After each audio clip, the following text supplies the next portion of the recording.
June 20th, 1997 started out as a perfect day for Henry Kneva. The wiry, silver-mustached 76-year-old arrived at the Toyota dealership in Sarasota shortly after dawn. Getting to work early meant that he got first pick of the morning customers, which was how he liked it. By lunch, he'd already made 2 sales, and he was working on his third. And when that third customer signed for her car, Henry handed her the keys and felt that familiar rush of victory. He'd worked plenty of jobs throughout his life, but selling cars was the first thing that he truly loved, and he was really good at it. Henry had an effortless charm and a sort of unthreatening quality that made people trust him. He enjoyed talking to strangers, and he had no plans of slowing down or retiring. Growing up in the Great Depression had imprinted on him a set of unshakable values. He believed that you should work hard, save every dime you can, and treat every day like it's your last. And that mindset had served him well over the years. But life still had come with plenty of setbacks. 2 decades ago, his marriage had fallen apart, and so he'd upended his life and moved from California to Florida. Finding a new job there had been easy with Henry's sales experience, but he had not expected to find love again, too. He'd met his current girlfriend, Janet Scott, a little over 6 years earlier, when Janet had come into Henry's dealership looking to buy a car. She'd left with a car, and also with Henry's phone number. Their relationship quickly progressed from friendly dinners to romance. And Janet never seemed to mind that she was 26 years younger than Henry. She laughed at his jokes, loved his cooking, and put up with his constant car talk. Janet was also a salesperson in her own way. She worked at the Hallmark store at the Sarasota Square Mall, selling cards, chocolates, and stuffed animals. And that day, while Henry was getting ready to sell his third car, Janet was helping a shopper pick out a condolences card for a funeral. As she pulled different options from the rack, Janet couldn't help but feel a twinge of heartache. It was not that long ago that her own mailbox had been flooded with cards like these. Just before she met Henry, her husband, Roe, had died from a heart attack. Janet still wore the diamond engagement ring that Roe had given her, right next to the inexpensive topaz one that Henry had gotten her a few years earlier. She was comfortable in her relationship with Henry, but she knew not to expect a wedding ring from him. Henry had never actually gotten around to filing divorce paperwork for his first marriage, so he was still legally married to his ex in California, and they had 2 adult kids together, a son and a daughter.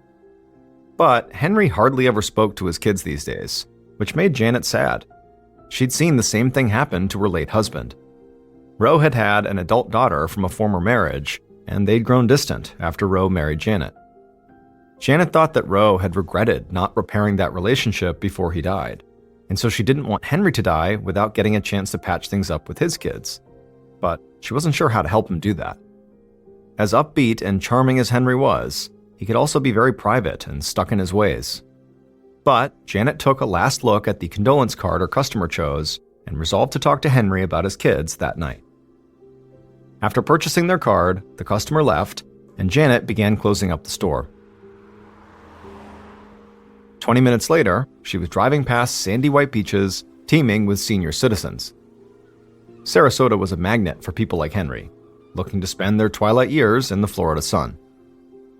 Pretty soon, Janet reached the peaceful neighborhood of Mirror Lake. Janet's spacious 1-story house was at the very end of the road, with a red back door looking out to the water. Her late husband, Roe, had lived there with his first family before he met Janet, and then Janet lived there throughout their marriage, and she inherited the place when Roe died. Now, because Roe literally had died in this house, initially, Janet felt hesitant about the idea of letting Henry move in. But Henry had eventually sold her on the idea of him moving in by pointing out how much money they would save if he gave up his apartment. And so he moved in. When Janet walked in the door, she was immediately hit with a delicious smell wafting in from the kitchen. She smiled as she watched Henry move about the kitchen, dashing over for a kiss before hurrying back to the oven. Any discomfort that she might have felt about Henry living here in Roe's old house clearly was not shared. Henry had made himself right at home. After dinner, Janet cuddled on the couch with Henry and her dog Kissy while they watched some local news. And then, around 11 p.m., she remembered her plan to talk to Henry about his kids. But when she looked over at Henry, she could see he was already drifting off to sleep. So Janet switched off the TV and sent her fiancé to bed. The conversation could wait. Janet took Kissy out to the backyard for a quick walk, and then, after coming back inside, she headed to their bedroom, where she removed her rings and set them on the nightstand before climbing into bed beside Henry. The next thing Janet knew, she was dragged from sleep by this blinding pain. And then her surprise gave way to terror when she realized someone was sitting on top of her, pinning her to the bed with their knees while twisting at her neck. Janet started to scream and thrash, but her attacker just punched her repeatedly in the head and chest. Janet tasted blood and started to black out, but she kept struggling, trying to get free. And suddenly, she and her attacker fell off the bed and hit the floor. But before she could get back to her feet, she felt a pull on her legs, and her attacker was right back on top of her, squeezing at her throat. Janet made a final attempt to push her attacker off, but by this point, she was exhausted and disoriented, and slowly, everything went black.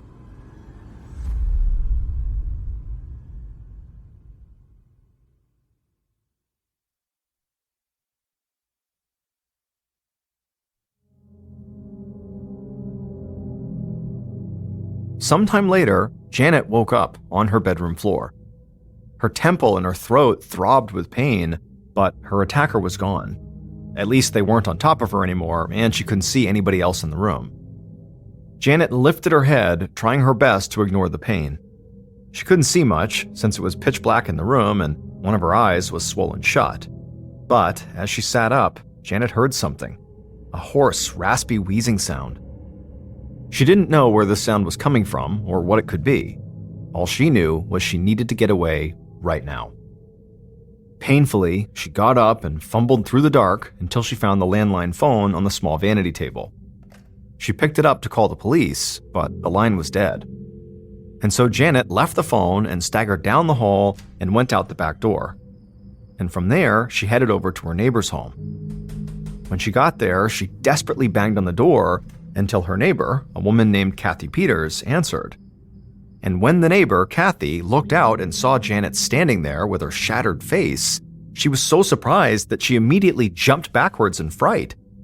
Janet was actually so bruised and bloodied that Kathy did not recognize her at first. But when she realized who was standing there, she pulled Janet inside, locked the door, and ran to call 911.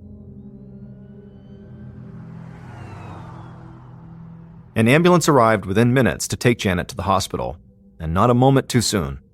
Even as the EMTs loaded her onto the stretcher, she was already losing consciousness again. At almost the same time, several sheriff's deputies arrived at Janet's house. They found the back door unlocked, and so they headed inside. The moment they entered the master bedroom, the deputies knew there had been an extremely violent attack here. Drawers had been pulled from the dresser and dumped all over the floor. There was blood spatter on the blinds and all over the sheets, and a thick puddle of blood was on the floor right where Janet fell. And there, lying on the bed, was Henry. His face was covered in blood, and he had a belt cinched tightly around his neck. The deputies checked him for a pulse, but the man was obviously dead from strangulation. After discovering Henry's body, the deputies began searching the room. One of the deputies was down on his hands and knees, peering under the bed, when he got startled by a pair of eyes staring back at him. It was Janet's dog, Kissy, cowering under the bed, shaking in terror. She refused to come out when the deputy called to her, so he crawled under and pulled her out. Once the deputy had the dog in his arms, it became clear that Kissy was not just terrified. Her eyes were dilated like she had a concussion, and there was some blood around her head, suggesting she had been beaten too. One of the deputies volunteered to take Kissy to a local pet hospital, and as he was leaving with the dog, another car pulled up and two men got out. They were Mark Brewer and Keith Muncy, detectives from the Sarasota Police Homicide Division who would now be taking lead on the case. The two detectives headed inside to join the deputies, who quickly brought them up to speed. Right away, they were struck by the brutality of Henry's murder. He'd been strangled to death with his own belt while he was sleeping, and he'd also been badly beaten. The sheer violence that must have been involved here gave this crime a very personal feeling. The detectives also noticed that while the bedroom had been ransacked, it didn't seem like anything had been taken. For example, Henry's wallet with some money and credit cards in it was just out on a dresser. And so this made the detectives think that this probably was not a robbery. Next, they checked the landline phone, which was still lying off the hook where Janet had dropped it. The line was dead, so Detective Muncy headed out to the backyard where he confirmed that the phone lines had been cut. He was heading back inside when a flash of white on the ground caught his eye. It was a cigarette butt lying at the edge of the property.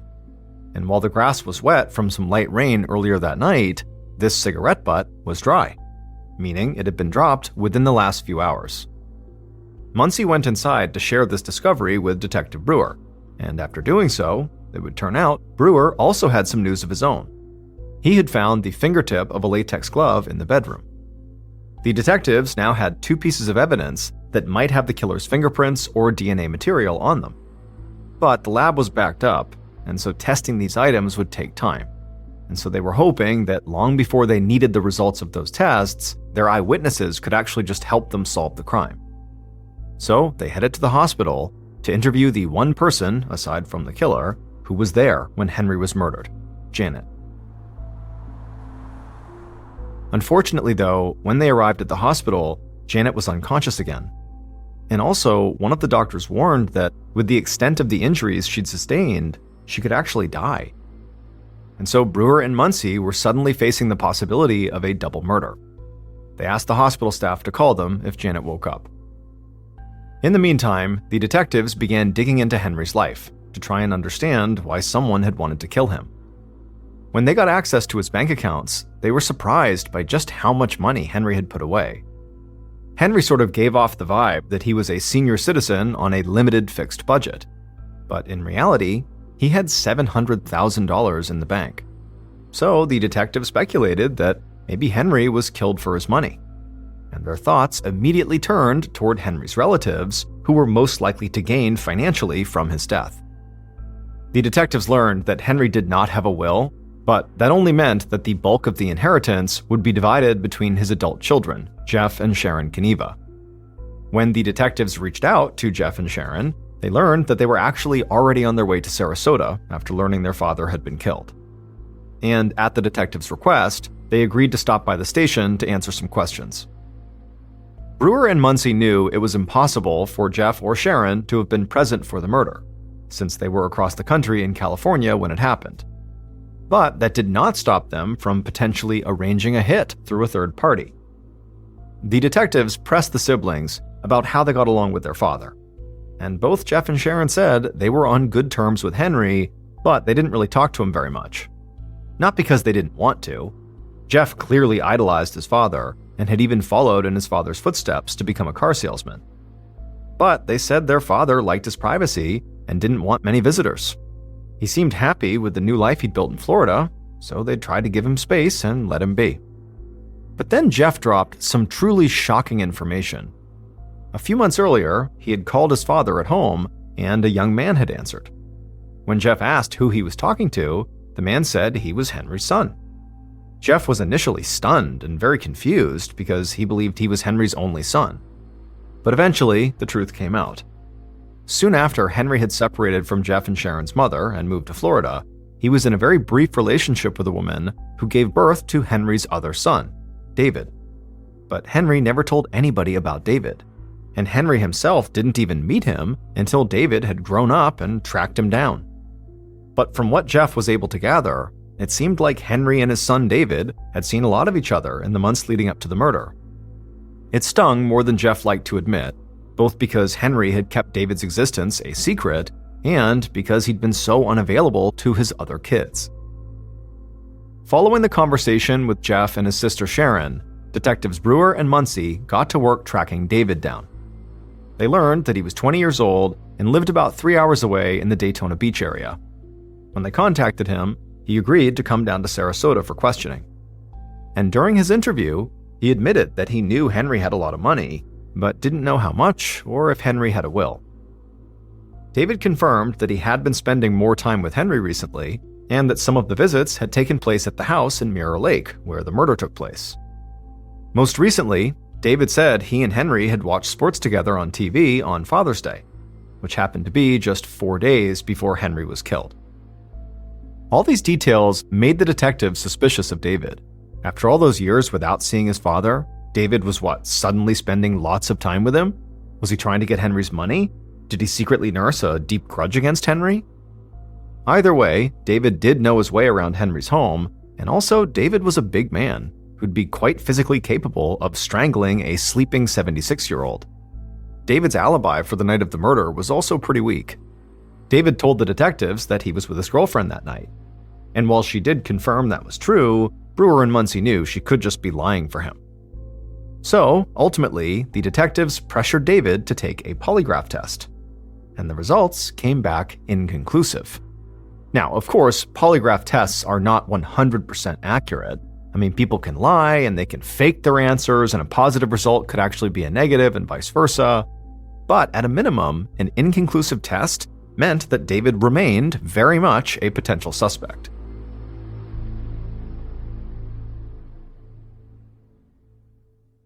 The detectives were still interested in Henry's other two children as well, and Henry's funeral, held about a week after the murder, gave the detectives a chance to observe all three kids together.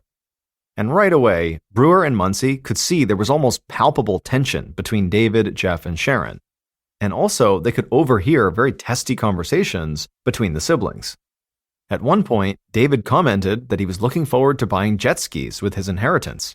This did not go over well with Jeff, who was already feeling very jealous about Henry spending his last Father's Day with David instead of him, and so he got angry and accused David of being involved in the murder.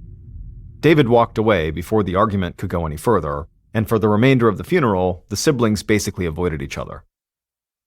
The detectives agreed it was not that surprising that the siblings didn't get along. However, them not getting along did not necessarily mean they killed their father. But regardless, Brewer and Muncie decided to still keep an eye on all of Henry's children while they simultaneously dug into his other relationships.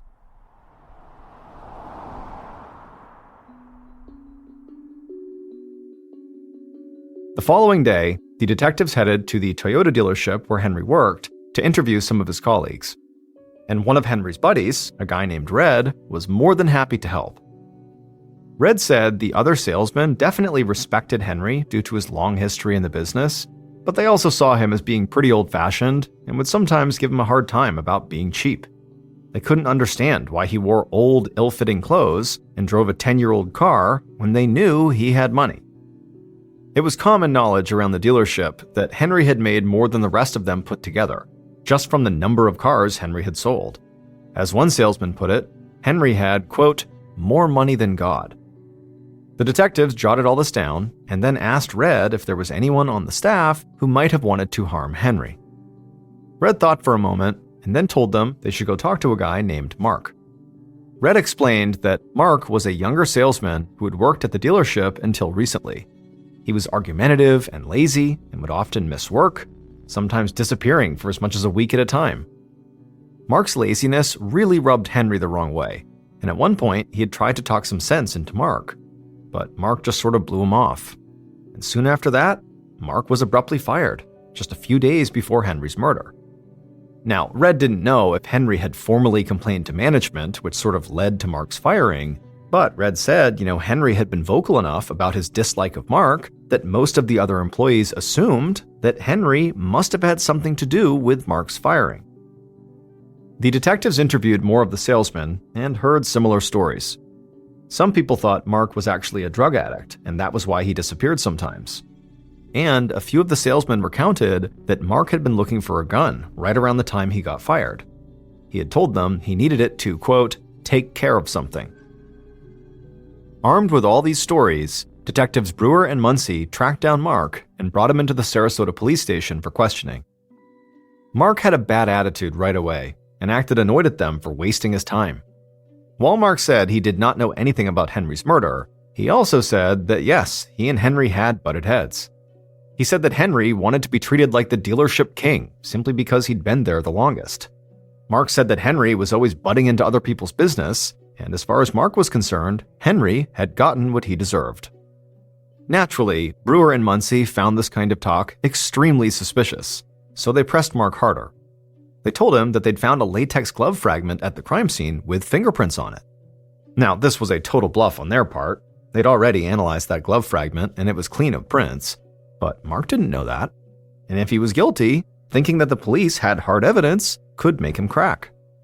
But instead, Mark responded somewhat sarcastically, saying that, yeah, finding that glove at the scene would make me a good suspect, because my sister is a nurse, and so I have access to gloves just like that. The detectives thought this was a very strange thing to say, even if it was sarcastic. I mean, Mark was technically incriminating himself in a murder investigation, but Mark just did not seem to care. Brewer and Muncie just sat there, trying to make sense of what Mark had just said, when they got a call from the hospital. Janet was awake, and it looked like she was going to survive. And while she was still weak and in a lot of pain, she had said she was ready to answer their questions. The detectives were so eager to hear from her that they let Mark go for the moment and raced over to the hospital. But when they finally sat down with Janet, it became clear she was not going to be as helpful as they'd hoped. Janet was not just beaten up, she was severely traumatized and confused about what had happened. Doctors said the first thing that she had asked when she regained consciousness was, "Where's Henry?" When Brewer and Muncie gently pressed her to try to focus and remember any details, she tried, but then suddenly got this crushing headache and had to stop. And then a couple of minutes later, when her headache kind of faded, she told them that all she could remember was being beaten and strangled by this faceless dark figure, and then a little bit after that, she remembered waking up on the ground, hearing this horrible rattling wheezing sound. To help jog her memory, Brewer showed Janet some crime scene photos of the bedroom that were taken after the attack. Janet looked closely at all the pictures, but still, she just could not remember anything else. However, she did notice something in one of the photos. Her 2 rings that she had placed on the nightstand were missing. And so at this point, the detectives knew that perhaps the stolen rings indicated that this was a robbery after all. Maybe the killer was planning to take more, but got spooked by the dogs barking and ran. But on the other hand, the fact that just these rings appeared to be missing and that they had sentimental value could point to a personal connection between the killer and the victims. As important as Janet's realization about the rings was, it didn't really provide the detectives with any new clear answers. Their investigation so far had turned up some strong suspects, including Mark, the shady car salesman, and the 3 Kneva children, Jeff, Sharon, and their half-brother David, but as it stood, police did not have enough evidence to build a case against any one of them. So all the detectives could do now was just keep an eye on the suspects and hope that Janet's memory improved. But weeks and then months passed with no progress in the case or any change to Janet's memory, and so the investigation began to go cold. Then, in December of 1997, a full 6 months after Henry's murder, a clue dropped into the detectives' laps that changed everything.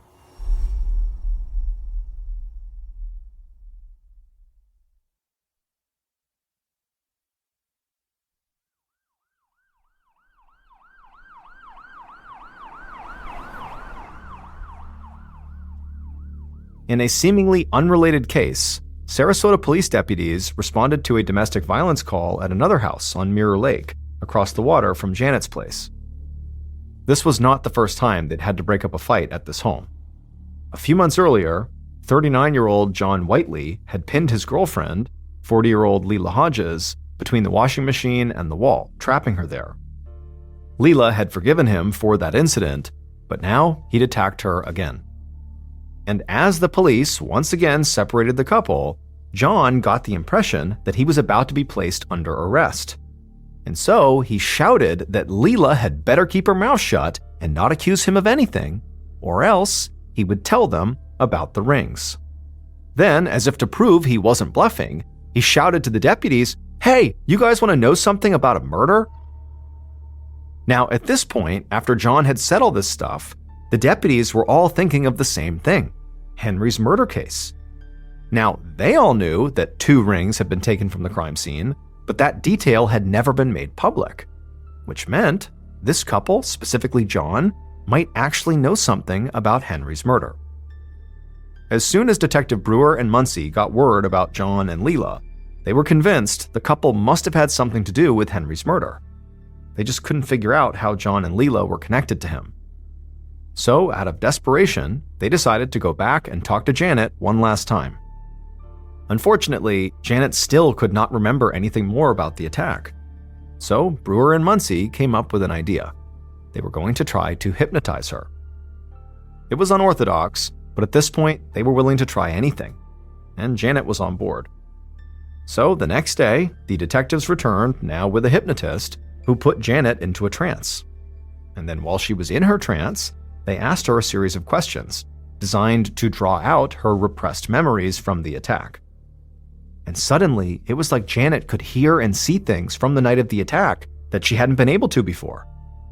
Finally, when the hypnotist asked her to describe her attacker, Janet grew quiet.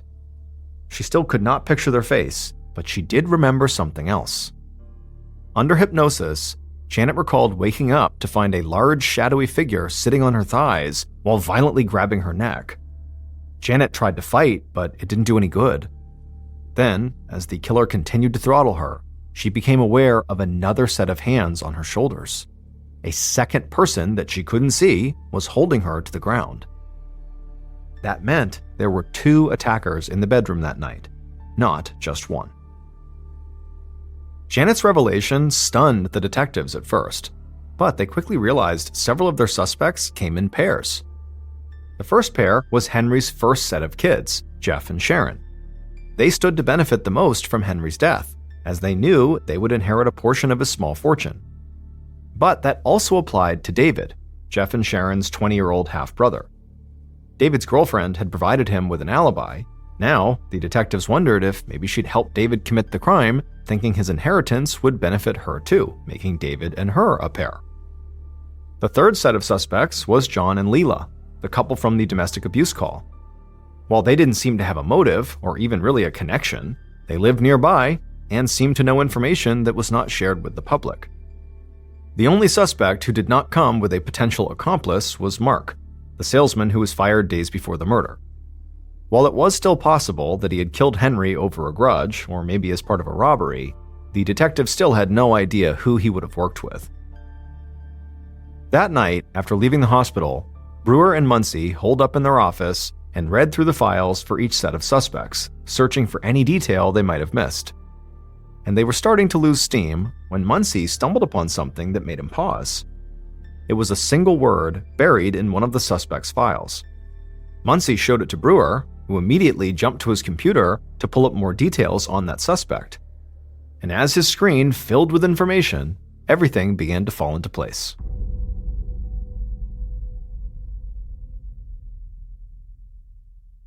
Based on the evidence collected at the crime scene and interviews conducted throughout the investigation, the following is a reconstruction of what police believe happened to Henry Kneva and Janet Scott on the night of June 20th, 1997.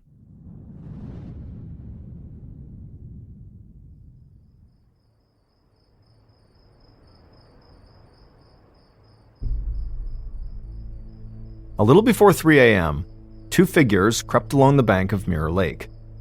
They were wearing black clothes and latex gloves, and the leader was smoking a cigarette. As they reached the edge of Janet's property, the leader put out the cigarette and dropped it into the wet grass. Then the pair hurried across the lawn to the house, where the leader used pliers to cut the phone line that was running along the exterior wall. They found the back door was unlocked, so they slipped inside. Once inside, the accomplice led the way to the master bedroom, where they found Henry and Janet fast asleep in bed. But the couple was not alone. Janet's dog, Kissy, was lying at her feet. When the killers entered, the dog jumped off the bed and began barking. The accomplice stepped forward and delivered a powerful kick that sent Kissy flying against the wall. She fell down and went limp. The killers quickly glanced back over at the bed, and they were relieved to see that Janet and Henry were still asleep. So they moved ahead with their plan. The leader found a pair of pants on the floor, pulled out the leather belt, and then climbed on top of Henry. As Henry began to stir, the leader struck him several times in the face and then wrapped the belt around his neck and began to pull it tight. At the same time, the accomplice jumped on top of Janet and straddled her and began to beat her. Janet woke up and screamed and began fighting as hard as she could to get free, and one of Janet's wild punches caught the accomplice in the nose, causing them to reel back in surprise. and as a result, the accomplice and Janet both tumbled out of the bed onto the floor. By this point, the leader had finished with Henry, so they climbed off the bed and rushed around to help the accomplice. Together, they grabbed Janet and pinned her down, and then the leader climbed on top of her. Then the leader struck her several more times and then wrapped their hands around her neck and squeezed. The leader felt Janet go limp, at which point they said, "That should do it," as they climbed off of her. The killers looked at their handiwork and turned to go. On their way out, though, the accomplice spotted Janet's ring sitting on the nightstand, and they recognized one of the rings in an instant, and the sight of it made them furious. So, the accomplice impulsively grabbed both rings and stuffed them into their pocket, then turned and dashed out of the room along with the leader. The killers had only been gone a few minutes when Janet regained consciousness, feeling excruciating pain across her body. She could hear the strange, horrible rattling hiss and didn't know what it could be. Even as she lay there, her mind was already struggling to bury the horrible trauma she had just experienced. That's why she didn't remember until her hypnosis session that she'd actually been attacked by 2 people, and that one of them was actually somebody that she knew.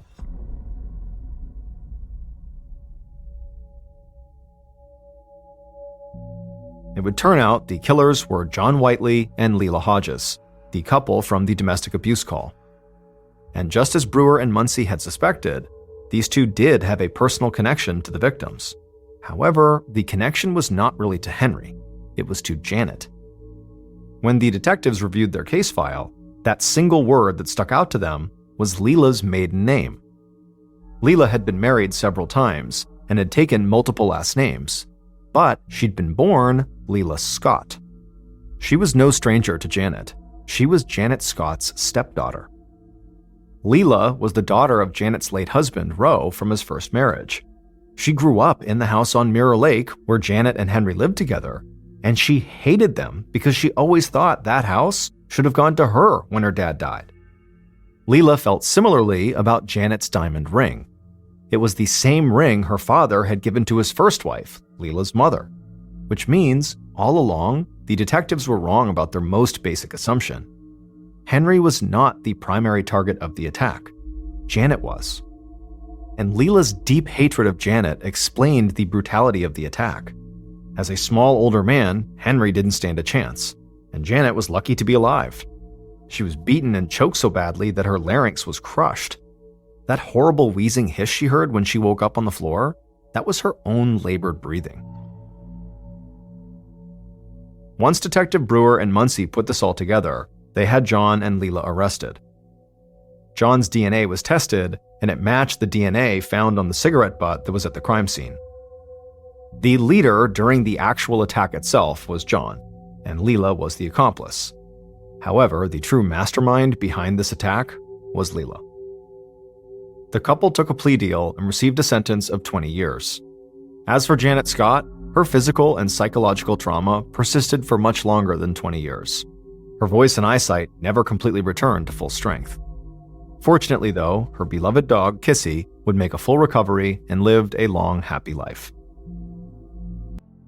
Sevnica is a gorgeous town right in the heart of Slovenia, situated right along the Sava River, which is one of the longest rivers in Europe. The section of the Sava that flows past Sevnica was a popular destination for kayakers and canoeists up until 2008, when a hydroelectric dam was built across it, creating a sort of dead end for anyone trying to go through that section of the river. They would have to stop at the dam, get out, walk around, and then pick up the river on the other side, or that would mark the end of their trip that day. In 2008, while this dam was still under construction, the mayor of Sevnica, who was in favor of the construction of this dam, he understood that this was kind of a bummer for the people in town. While the dam itself was going to provide more electricity for the town, it did kind of end an era. And so he decided he would organize a final trip down the Sava River past the dam while they could still go right past it. And he was calling this trip the Final Descent. And so he went all around town asking people if they wanted to come,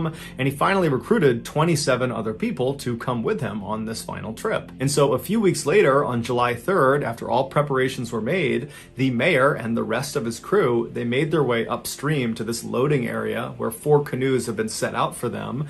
And the staff people that had actually provided these canoes, they offered the group life jackets. And virtually everyone in the group turned it down.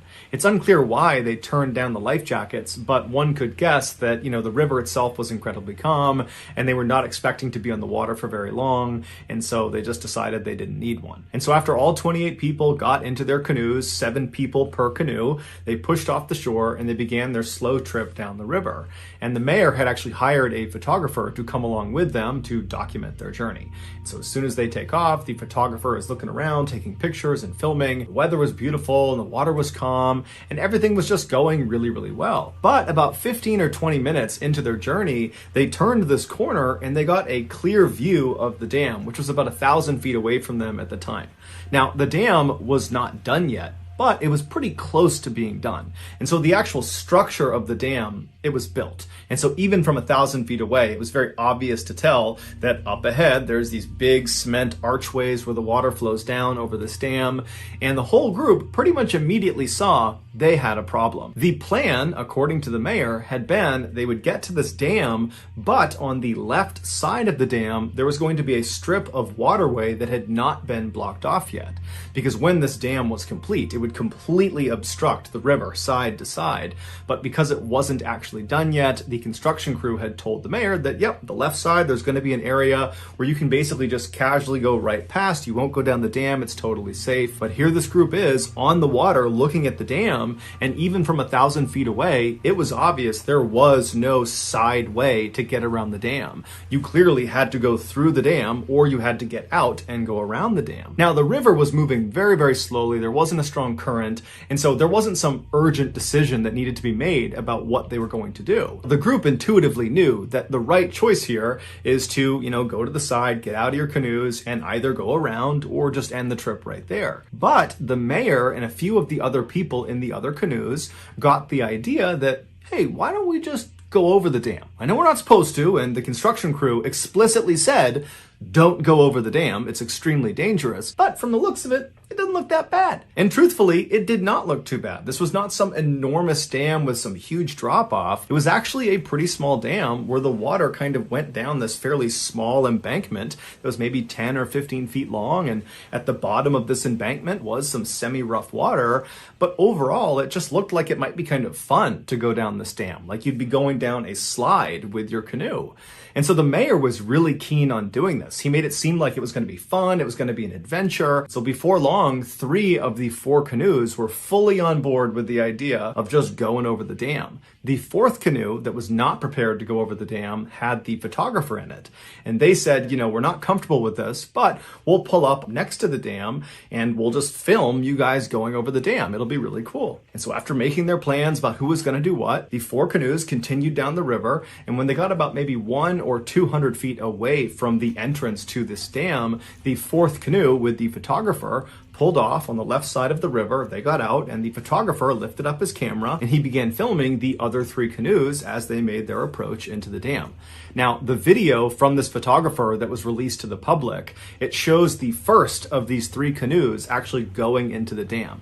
And you see these 7 people on this canoe. They're kind of happy and excited looking. They have nervous anticipation like they're about to start a roller coaster or something. And they're making their way into this dark section inside of the dam. They're basically going through the gates of the dam where they're going to go down this embankment. And as they go into the darkness, as you begin to lose sight of them, you see the back end of the canoe suddenly pops up because now they're going down the actual dam itself. They start sliding down and then you hear someone in the canoe start to scream and then it goes completely silent.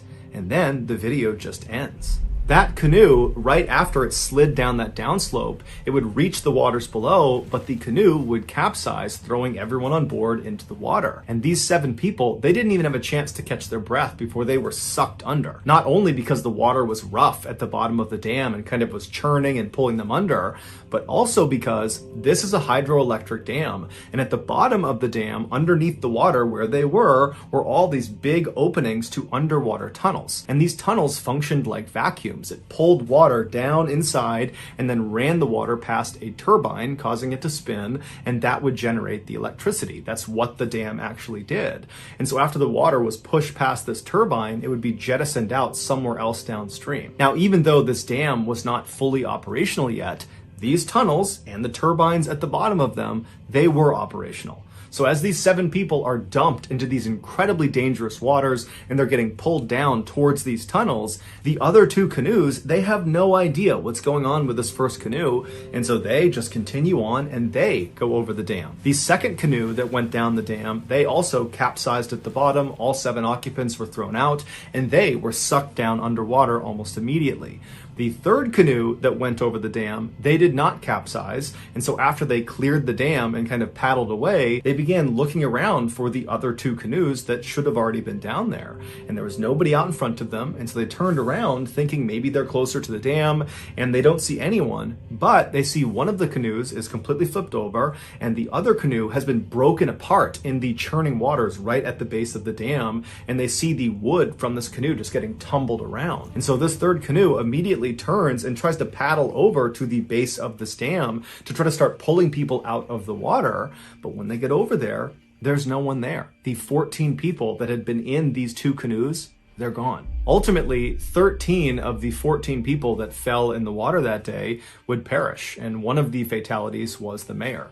The only person who survived who fell in the water was actually the mayor's wife, who by some miracle managed to swim out of the grasp of these tunnels under the water and made it to shore. Over the next several days and weeks, police divers were able to eventually find all 13 bodies, one of which had traveled 25 miles away to Croatia. No information was given about the state of the bodies when they were found, and so we don't know if having been sucked down through these tunnels and forced past these underwater turbines played a role in their death. All the public knows is that all or most of these 13 people were sucked down into these tunnels and then they died. In the early 1980s, John Harder was the classic, athletic, popular kid at his high school in Delaware, Ohio, which is a relatively small town just outside of the state's capital. But unlike most stereotypes that paint high school jocks as being these total jerks, that bully people and they're kind of stupid, John was none of those things. He was incredibly friendly and very warm-hearted and seemed to get along with everyone. John also was known for having a great sense of humor. In particular, he liked to play these kind of harmless pranks that would make people smile, like the time he very enthusiastically joined the cheerleaders during a high school pep rally, despite not actually being a cheerleader himself. John was set to graduate from high school on June 5th, 1983, and his plan was to study accounting at Kent State University the following year.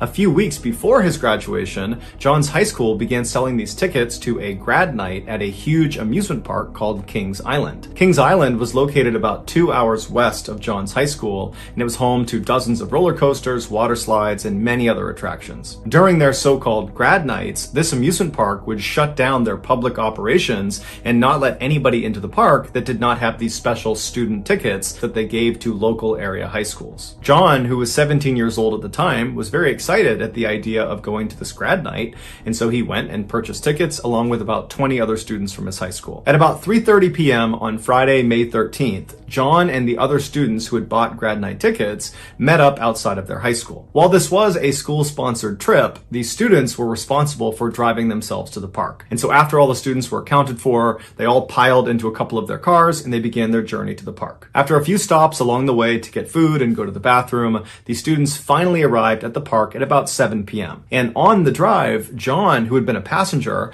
had drank half a bottle of rum and about 3 to 6 beers. And so when he got out, he could barely stand. He was so drunk. And so the students made their way over to the front gate, they showed the attendant their grad night ticket, and they were allowed inside. And surprisingly, despite it being this special night where only people with these tickets were allowed in, it was still pretty crowded. There were lots of students that apparently wanted to come to this event. Once John and the rest of the students from the Delaware High School had come inside the park, there was no rule that they had to stick together for the duration of their time there, and so they all kind of broke into their separate groups and went their separate ways. In John's particular group was his girlfriend, Pam, and for the first hour they were in the park together, all they did was bicker and fight. Onlookers would say John looked visibly upset and very emotional and very drunk. By 8:30 p.m., when John's group had gotten in line for this roller coaster, John was now openly saying, "I don't want to be here anymore. I just want to go home." It was pretty obvious he was still just mad at Pam, and that's why he was saying all this, was just trying to make Pam feel bad. And so some of the group members told John, just, "Hey man,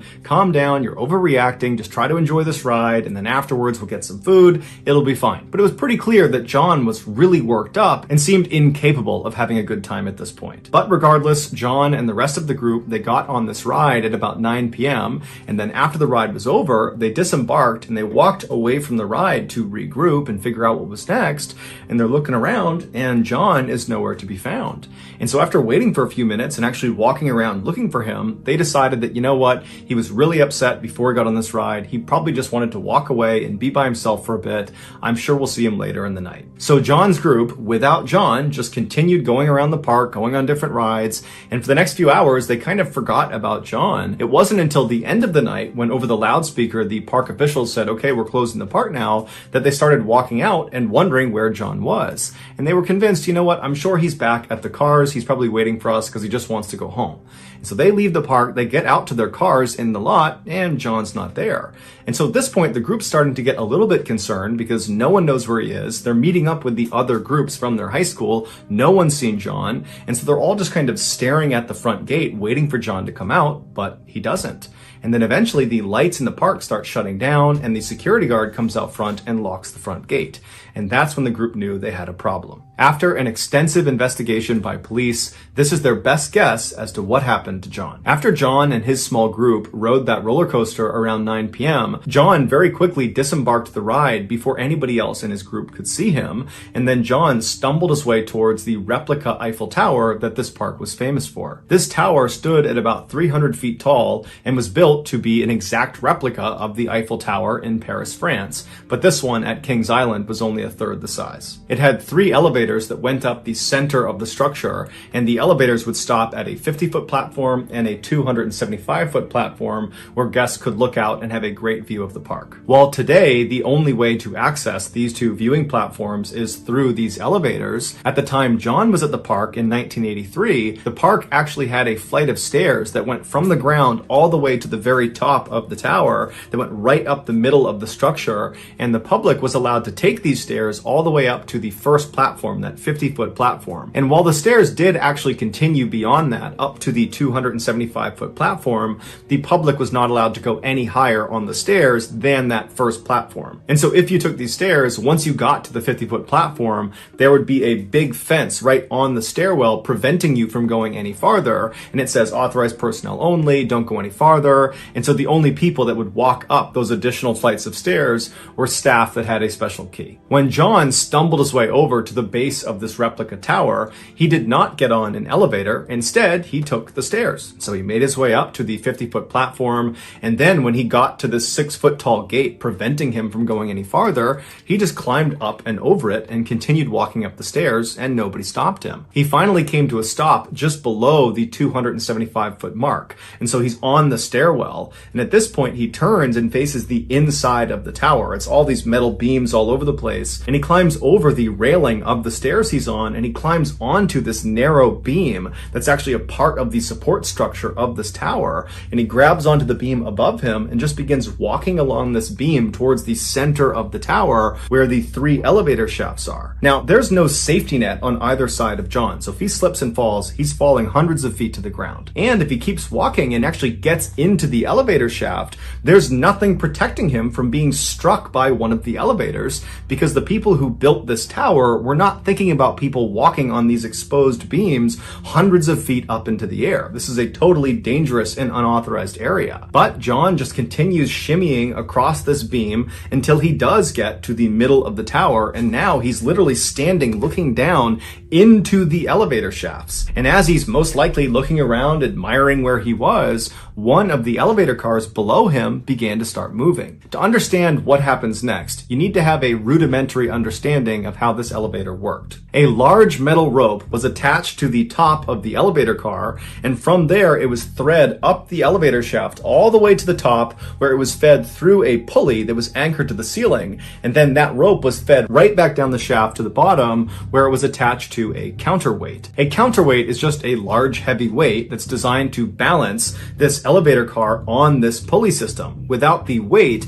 the elevator car would just slip off of that pulley. And so anytime the elevator car moved up, the counterweight would move down and vice versa, making sure that car was always balanced. And so John is standing right on the edge of this elevator shaft, presumably just kind of looking around, admiring where he was, when down below him, that elevator car starts to move, and it starts to actually descend away from John. And so the car itself is not necessarily a threat to John. However, its counterweight is, because if the car is going down, its counterweight is going up, and it's right in the path of John. And so as John is leaning out over the shaft looking around, this counterweight comes screaming up and picks him off of the beam he's on and carries him up into the shaft. The impact on John was so strong that it's believed he was actually impaled on some of the exposed metal wiring on top of this counterweight, and he got totally tangled up in all of the cables on top of there. And so as John is desperately trying to free himself, the elevator operator, there was always a staff member inside of these elevator cars, he actually noticed when John got stuck on the counterweight. But of course, this worker would have no idea that's what it was. They would later recall, it just felt like the car suddenly jumped. And so this worker, fearing that something had gone wrong with the elevator car itself, he decided he would ride it all the way to the bottom, let everybody get out, and then ride back up to the top, totally empty, to make sure that the car actually worked before allowing people back on. And so the worker went to the ground, everybody got out, he closed the doors, he began his ascent. He got to that first platform at 50 feet, no issues. He got about 10 feet above that first platform, so at about 60 feet, when all of a sudden he hears an unbelievably loud thud on the roof of his elevator car, causing his car to immediately come to a stop. And then blood began pouring over the sides of the car over the windows. After getting stuck on the counterweight, John probably did everything he could to try to free himself, but he just couldn't do it. However, when that elevator worker decided to go back up again to test the capacity of the elevator car, it reversed the direction of the counterweight that John was stuck on. And so as that car was going up, John began going down, and it was on this descent that parts of John's body must have been dangling off of this counterweight, and they must have struck one of the beams as he was going down, and that beam effectively pried him off of whatever he was stuck on and threw him over the edge into the center of the shaft.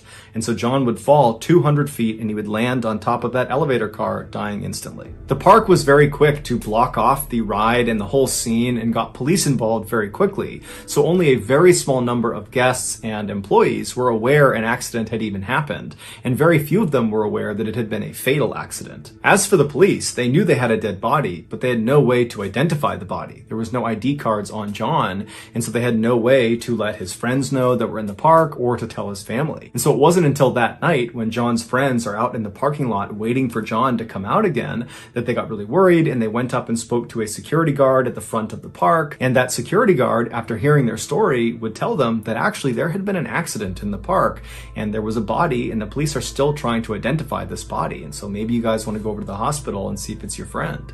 So sure enough, the friends went to the hospital, and they would confirm that the body was John Harder. To this day, no one knows for sure why John did what he did. Some say he was just drunk and it was a dumb decision that led to his death. Others say he was suicidal, but many of the people that were close to him say, no way, he was not suicidal. And other people say, John, he loved attention, and so perhaps this was a dangerous stunt gone too far. But regardless of his reasons, John had clearly intentionally entered an area that was off limits, and it got him killed.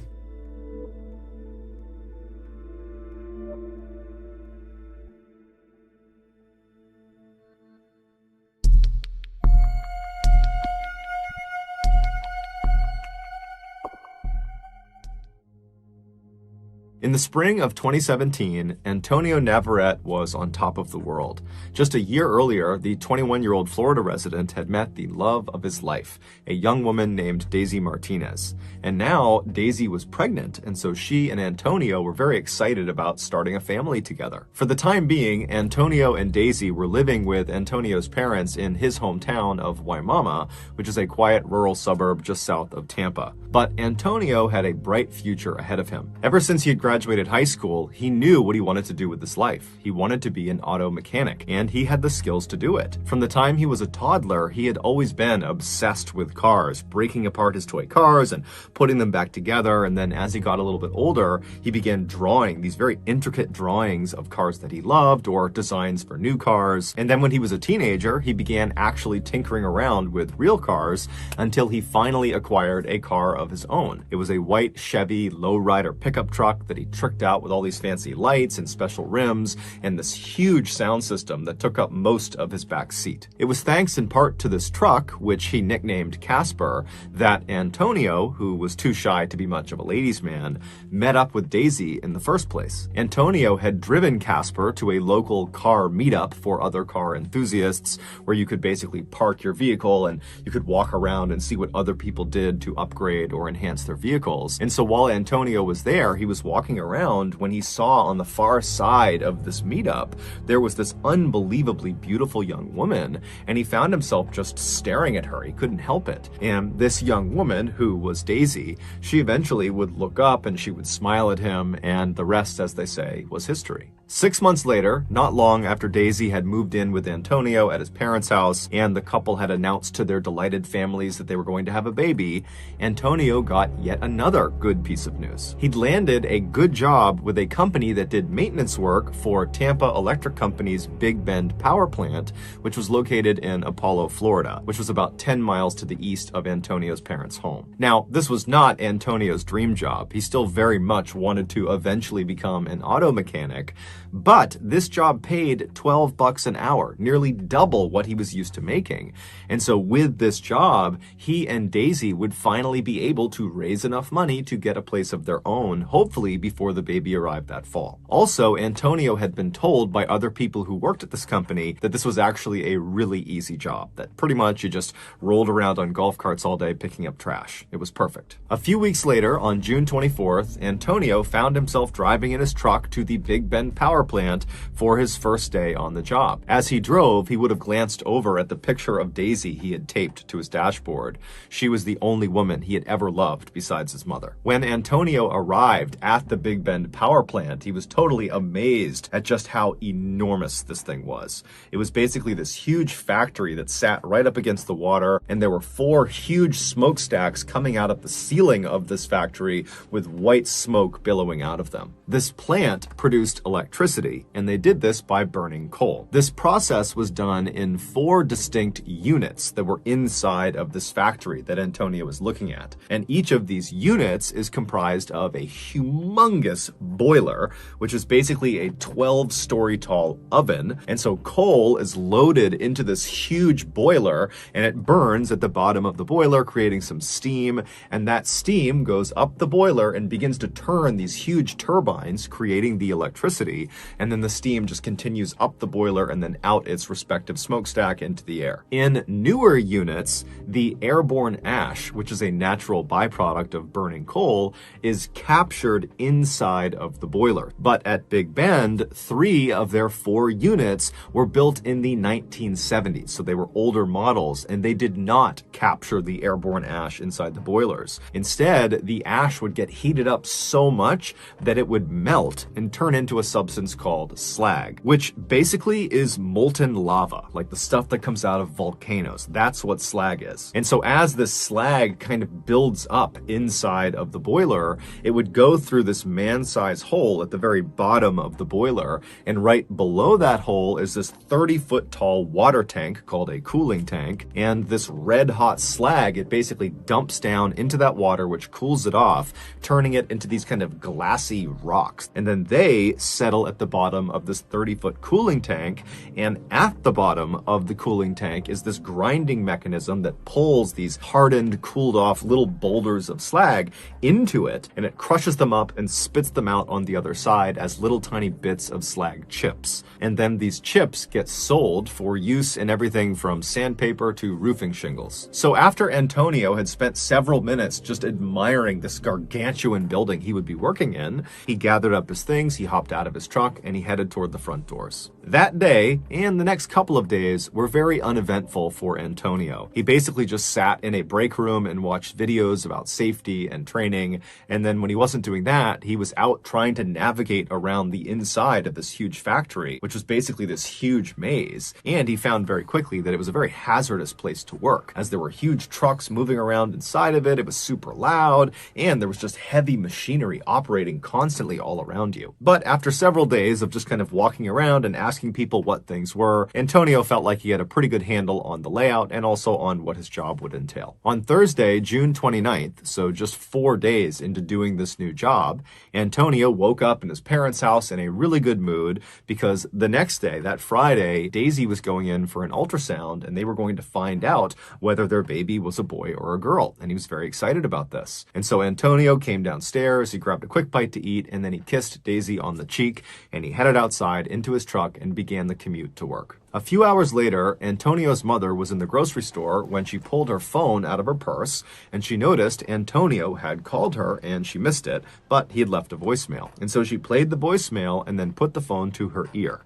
And what she heard was quite possibly the most traumatic thing a mother could ever hear from their child. After leaving the house that morning, Antonio drove all the way to work, no problem. He parked in the lot, he went inside the building, and initially the day was like any other day. He just kind of drove around the facility and picked up trash, and that was it. But just a couple of hours into his shift, two fairly significant issues arose simultaneously inside of Unit 2. In the boiler, the slag that was building up had somehow created a sort of plug over that man-sized hole where the slag was supposed to dump into the water chamber.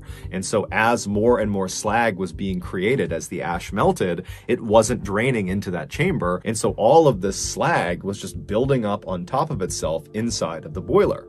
And then in the water chamber, completely unconnected from the issue in the boiler, the slag that had fallen into the water chamber, that had cooled and settled at the bottom, it had landed in such a way that it actually blocked the grinding mechanism. And so none of the cooled slag boulders and rocks were being ground up and expelled out the other side. And so they needed to fix these two issues quickly, otherwise Unit 2 would become basically ineffective. Now, the safe way to fix these two blockages would be to start by turning off Unit 2's boiler. And then once it was off, you could drop dynamite into the boiler itself and break up the blockage over the man-sized hole, and you could send a team into the water chamber after you drained it to chip away and move the blockage over the grinding mechanism. However, turning a boiler off at a power plant is extremely expensive. And so the Tampa Electric Company decided, you know what, let's just have them fix these blockages without turning the boiler off. And so at 4 in the afternoon, a senior plant manager rounded up 5 other employees, which included Antonio, to come with him and do these repairs inside of Unit 2. And so the plan was to empty all the water from the cooling chamber of Unit 2, and then once it was empty, they would open something called the doghouse door, which is on the outside of the cooling chamber towards the bottom. They would open that up, giving them a line of sight into the bottom of this cooling chamber where that grinding mechanism was, where all those slag rocks had kind of come to a stop on top of it, and they would fire water cannons into the bottom of this cooling chamber to attempt to dislodge these slag rocks off of the grinding mechanism. And then after they cleared that blockage, they would shut the doghouse door and they would somehow deal with the blockage inside of the boiler. But that felt like a secondary issue. They needed to make sure the grinding mechanism was cleared before they did anything else. Now, you need to understand that this company had asked their employees to do this type of repair before, to do it with the boiler still on, and in the past, nothing bad had ever happened, and so these 6 guys, including Antonio, must have thought this was just totally routine, that we would never be asked to do something like this if it was extremely hazardous. But it would turn out what they were doing, making these repairs with the boiler still on, was quite possibly the most hazardous thing they could possibly do at this plant. But either way, the six-man team made their way over to Unit 2, and they began taking up positions with their water cannons right in front of the doghouse door. Antonio's job for this operation was actually not to be involved in getting the slag free. He was just going to be there to clean up during and after the operation. And so he stood kind of in front of the doghouse door, but maybe 10 or 15 feet back, just kind of standing back, watching the other guys do their jobs. Now, you need to understand the scale of the machinery in front of Antonio and these other men. You have the water chamber, which is 30 feet tall, and then above the water chamber is the 12-story tall boiler that is still on. So there's coal actively burning inside of it. There's red hot slag, so like lava, just kind of tumbling around inside of it. And the steam inside of this boiler is well over 1,000 degrees Fahrenheit. And so they are dwarfed by this totally dangerous piece of machinery. But eventually, their operation begins. The senior plant manager has the water chamber drained, and then after it's empty, they open the doghouse door, and Antonio watched as the other 5 men took turns with their water cannons, firing them through this door at the big slag rocks that are sitting on top of the grinding mechanism. And it wasn't really working that well, but they were starting to make some progress, and Antonio likely was just kind of getting bored waiting for this to be over, because there really wasn't much for him to do. There wasn't much cleanup. And then as he's standing there, something horrible happened. Because the boiler had been left on, all that ash was still getting melted and turned into slag. And the slag was not being drained because that plug had formed over the man-sized hole in the boiler. And so you have all this slag that's building up. It's getting heavier and heavier and heavier. And about 20 minutes into their cleanup operation, the weight of all that slag broke through that plug, immediately creating an opening where all this red hot slag, this lava, came tumbling down. It rebounded on the back end of the empty water tank and shot out of the doghouse door like a tidal wave of hellfire.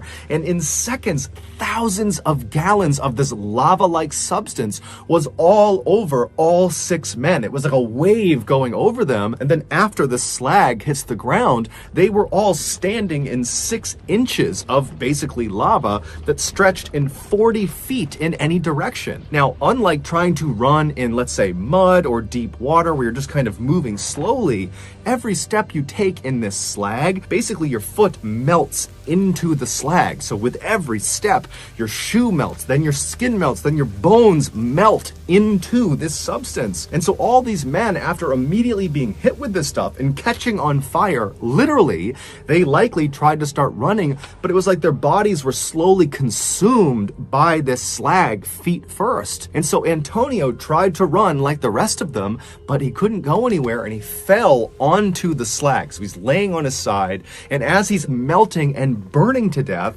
he reaches into his pants pocket with his free hand, and he pulls his phone out, and he calls his mother. She doesn't pick up, and so he leaves her a voicemail, and all he says is, "Mom, I'm burning. Please call the cops. Please, Mom." And in the background of this voicemail, all you hear is the hissing sound of the steam and slag pouring out of the boiler. In total, 5 of the 6 men that were a part of this repair operation would be killed from this tidal wave of slag. Antonio would be one of them. Tampa Electric would end up paying out a settlement to each of the families of the deceased.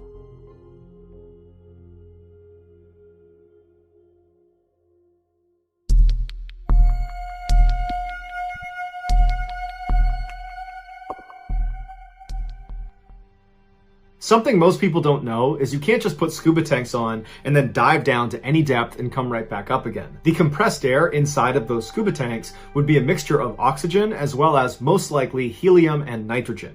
And when you're breathing that compressed air, the oxygen would get breathed up and then not linger inside of your body. But the other inert gases, the helium and the nitrogen, they would be breathed up and then absorbed into your bloodstream, and they would stay there until you resurfaced. Now, it's completely harmless as long as you understand how it works getting those gases out of your body. In a nutshell, as you ascend, these inert gases will leave your body on their own, but it's a gradual process. If you rocket to the surface before this takes place, these inert gases will not leave your body, and they'll expand inside of you, and your body will become the equivalent of a shaken up soda can. And so at best, having all these bubbles inside of you is very painful. At worst, it's lethal. The term for this condition is decompression sickness, but it's better known as the bends. The way divers protect themselves from getting the bends is on their ascent, they do what's called a decompression stop. This is something that is planned into the dive where they stop at a certain depth for a certain amount of time, and that guarantees the inert gases have diffused out of their body before they reach the surface. Now, the deeper you go, the more decompression stops you'll have to do,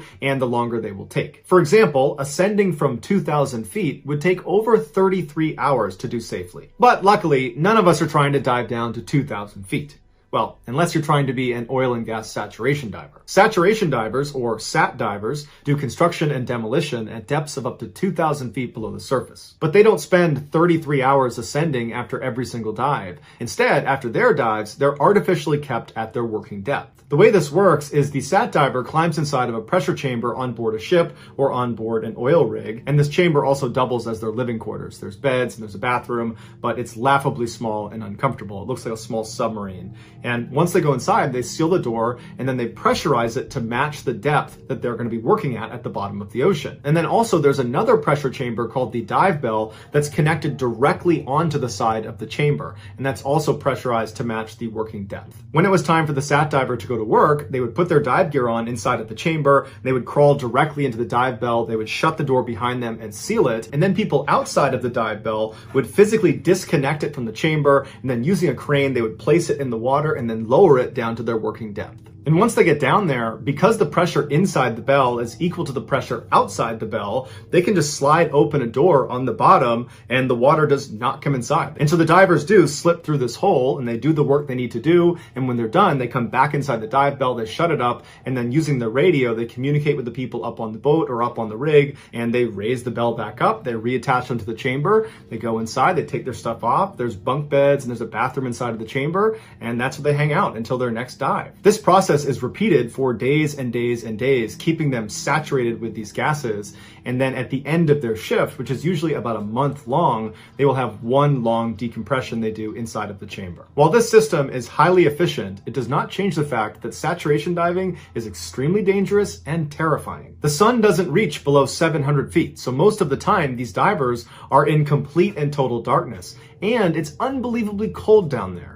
And so their suits have hot water pumped into them through a tether that's connected to the dive bell. But if that were to fail, hypothermia would kick in almost immediately. They have flashlights, but the water is so full of sediment around the areas that they work that shining the light is basically like shining it into fog. You can't really see very far besides right in front of your face. SAT divers also report that sometimes the water around them will suddenly move violently, and they'll look around, but their crummy light and lack of visibility means they can't see what it was, but they know it's a large animal that's checking them out. Other times, these fairly large fish will swim right up to them and come right under their light. It's almost like they're being affectionate with the diver. But they're not being affectionate. They're trying to hide behind the SAT diver from some large predator that's out there watching them. Experienced SAT divers have learned to just accept their harsh environment down there and don't easily get scared. But there is one thing that all SAT divers are afraid of, and that is a lost bell. When SAT divers are down at their working depth, the dive bell that's brought them down there is usually situated right next to them, just kind of floating in the water. And this dive bell is connected to the ship or the oil rig above by a cable. And if that cable were to snap, the dive bell would fall to the bottom and it would take with it the divers because they're always tethered to the dive bell. If the divers survived the crash to the ocean floor, they would then just be trapped and have to hope that someone comes down to get them at some point before they run out of air or they succumb to hypothermia. While a lost bell scenario is incredibly rare, it has happened before. On August 7th, 1979, Richard Walker was inside of a pressure chamber on board a ship in the North Sea. He was a saturation diver who for the past 10 days had been in saturation and honestly was just over it. He wanted to go home to his wife and his 15-month-old daughter. That evening, before his scheduled dive, he wrote in his journal, "Dear God, I just want to get out." Soon after writing this entry, he and his partner, Victor Giel, put on their dive gear and hopped into the dive bell. The bell was detached from the chamber and then brought over to the side of the ship, and right before they lowered lowered it into the water, somebody noticed the location transponder that basically beamed up where it was down below had become loose. And so the decision was made to just remove it. And so after they pulled it off, they lowered the dive bell onto the water and then slowly lowered it down to their working depth, which was 485 feet. Once they got down there, they opened up the hole at the bottom of the bell, and then they began taking turns exiting the bell to go work on this underwater structure. A few hours later, at 2:45 in the morning, Richard was the one outside of the dive bell,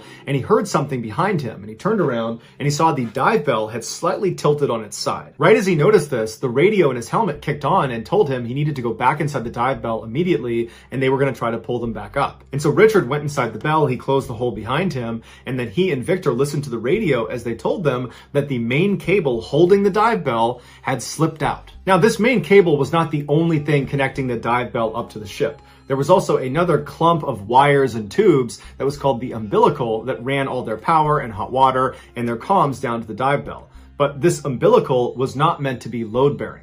But as it stood with this main cable gone, the umbilical was holding the dive bell from slipping to the bottom of the ocean. And so the crew up on the ship decided their only choice was to use the umbilical to reel this dive bell back in. And so they began pulling them up by the umbilical, and almost immediately it completely snapped, and the dive bell fell to the bottom of the ocean about 50 feet below.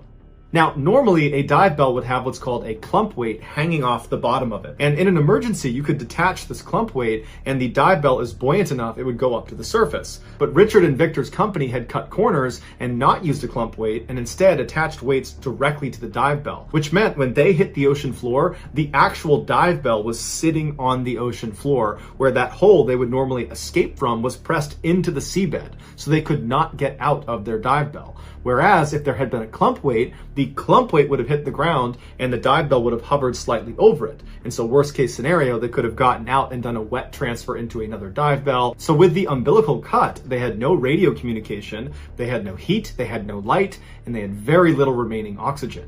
And so all they could do was just sit in darkness and hope somebody rescues them. Less than 30 minutes later, another dive ship arrived and offered to help. Now, they were not expecting to dive that night, so it took about 3 hours before they actually had their rescue divers in the water. And unfortunately, because the location transponder had been removed from the dive bell before Richard and Victor went under, it made it almost impossible for these rescue divers to find it. But after an hour of looking around, they finally found it. It was 7 a.m., and they went right down to the porthole and they shined a light inside of the dive bell, and inside Richard and Victor are given a thumbs up, like, hey, we're okay, we're just ready to get rescued. The fact that Richard and Victor were okay was communicated back up to the surface, and everybody on top was so excited, so relieved. And in fact, they called Richard's wife and they told her that, hey, there's been an accident, but your husband's just fine, he'll be out very soon. But despite these rescue divers locating the dive bell, because the ship up above that they were attached to kept moving around, it was proving to be extremely difficult for them to stay over the dive bell. And so for the next 2 hours, these rescue divers desperately tried to thread a new wire through the top of the dive bell, but it was going so poorly, and they kept going around and shining their light into the porthole to check on Richard and Victor. And it was very clear that their situation was getting worse and worse by the second. They were not giving thumbs up and smiling. They looked panicked and desperate, and they'd been without heat now for hours, and it was obvious they were running out of oxygen. Finally, at 9 a.m., so 6 hours after Richard and Victor had first hit the sea floor, the rescue divers managed to get a new cable through the top of the dive bell. And before they signaled to have it brought back up again, they shined a light through the porthole to check on them one more time, and they saw that Richard and Victor were just sitting there with their head in their hands. They were clearly still alive and lucid, but it was like they understood they have very little time left, and if this doesn't work, they're doomed. At this point, the rescue divers called up and said it was ready. They got pulled up to the surface, and then the ship began pulling up the dive bell, and almost immediately the cable snapped. And everybody up on the surface knew that at this point, it was almost impossible for them to survive. But nonetheless, rescue divers went down, and it took a while to find the dive bell because it had moved.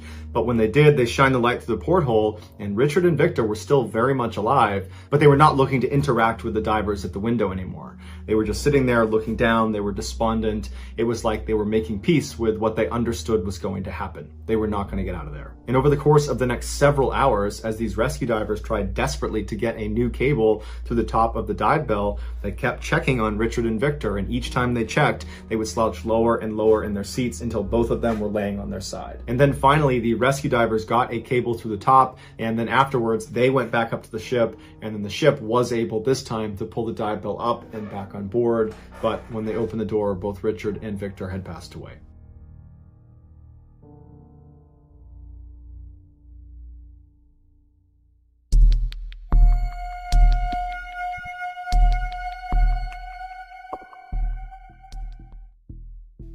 At 7:20 p.m. on Friday, January 12, 2007, 19-year-old college freshman Wade Steffy walked into Ford Dining Hall, which is one of 5 dining halls on Purdue University's campus. Purdue is a prestigious American university located in Indiana that is known for its excellent athletics and academics. Wade, who was an aviation technology student and was at Purdue on a full academic scholarship, grabbed some food and then sat down at a table with some friends. This was the first Friday of the 2007 spring semester, and so Wade and his friends at the table and the hundreds of other students that were sitting all around them were buzzing with excitement about what they were up to that night and what they were up to that weekend. And so Wade and his friends, they sat there chatting about their plans for about an hour, and then at around 8:20 p.m., Wade realized he needed to leave, and so he stood up, he said goodbye to his friends, he carried his tray to the trash can, and then he made his way out of the doors he came in on. And so once he was outside of the dining hall, he immediately turned right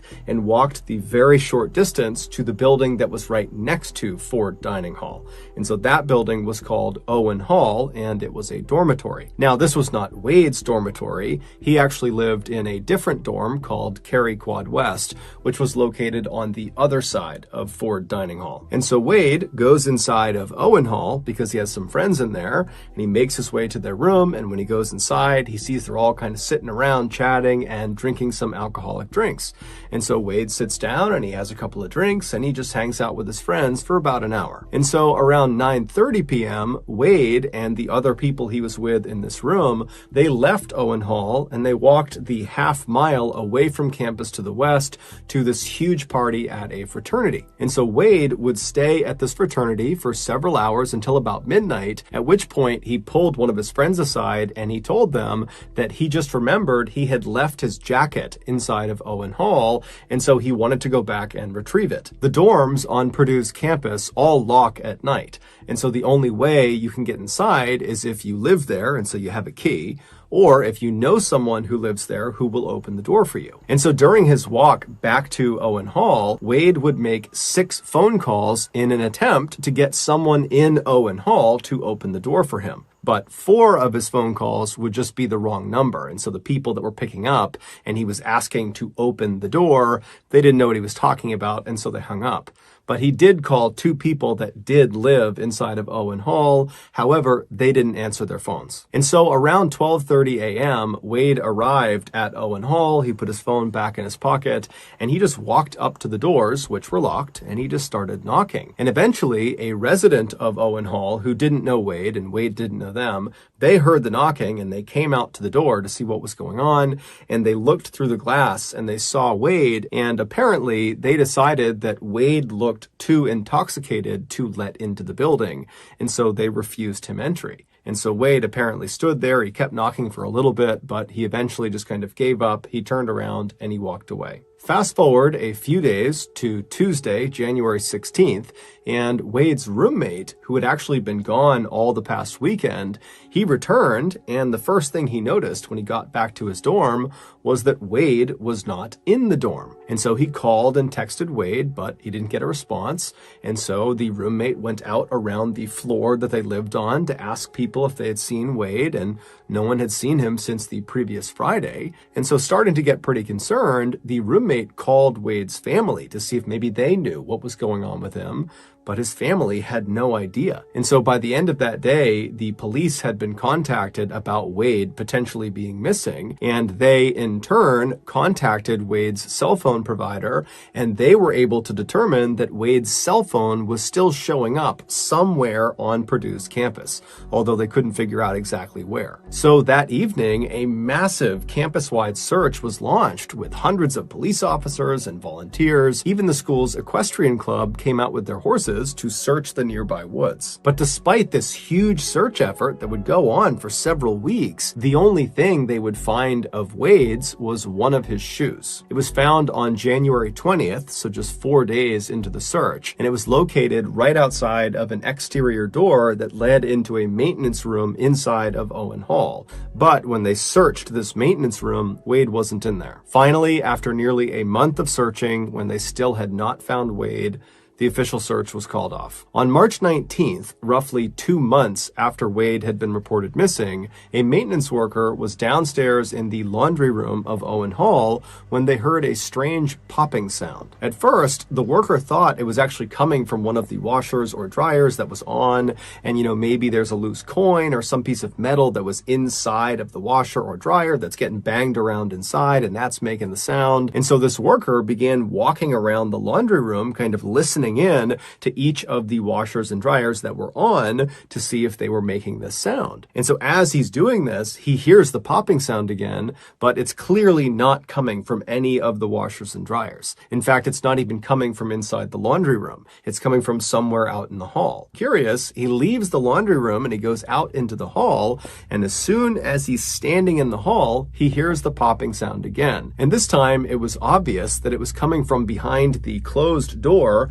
that was directly opposite the laundry room. So the worker pulled out his big set of keys, he opened the door that was directly in front of him, and he stepped inside. Moments later, he would make a big discovery. Based on that discovery and the investigation that would follow it, this is a reconstruction of what happened to Wade Steffy. In the early morning hours of January 13th, right after Wade had been denied entry into Owen Hall because the student who was in there who didn't know him thought he was too intoxicated, right after that happened, Wade left the front doors and made his way around to the left side of the building to look for another way inside. And when he got to the left side of the building, he found another door. Now, even though this door did not have a sign on it that said "keep out," it was fairly obvious that this door was not designed for students to use. There was a metal railing that lined the outside of this door, clearly to prevent pedestrians from getting to the door, and the door itself was actually not built at ground level. It basically was built at basement level, so you'd be standing at this railing looking down at the door, and down in front of the door was a slab of cement right out in front of it that gave the door enough clearance to be able to open. And so basically there was a railing around a pit, and that was where the door was. The proper way to get to this door was to literally climb over that railing and jump down into this pit. And then you'd need a key to open this door because it was always locked. Well, it was supposed to always be locked. And so when Wade saw this clearly off-limits door on the side of Owen Hall, in his drunken state, he decided it would be a good idea to try to go into it. Because in his mind, he thought, whatever is behind this door doesn't really matter. As long as I can just get inside of some part of Owen Hall, I can find my way up to my friend's room and I can get my jacket. And so he rushes over to the railing, he climbs over, he leaps down into that pit area, he grabs the doorknob of this off-limits door and he pulls on it and it's open. And so he opens it up, he steps inside, and it's totally pitch black. And all he can hear is the sound of machines humming and whirring in the darkness. And again, in his drunken state, he decides this is still a good idea. His only concern was he couldn't find a light switch, and it really was basically pitch black in here. And he was worried once the door shut, not only would his only light source be totally cut off, but it might actually lock behind him, and then he'd be trapped inside of this room. And so he took off one of his shoes and he tucked it in the door jamb of the door he came in on to keep it open. And so with the door propped open behind him, he began walking into this room. And pretty much right away, he bumped into this big metal structure. He couldn't see what it was because, again, it was too dark, but he could feel it and he could tell, it was a flat metal structure. It felt like a machine of some kind, and he could hear that it was one of the machines that was buzzing and whirring. And so he just decided he would try to walk around it because, again, his goal is just to get through this room and find another door somewhere and kind of continue his journey up into the dorm. And so Wade began moving his way left along this machine, kind of believing it was going to come to a stop at some point and then he could walk around it. But it would turn out this machine was very big, very wide.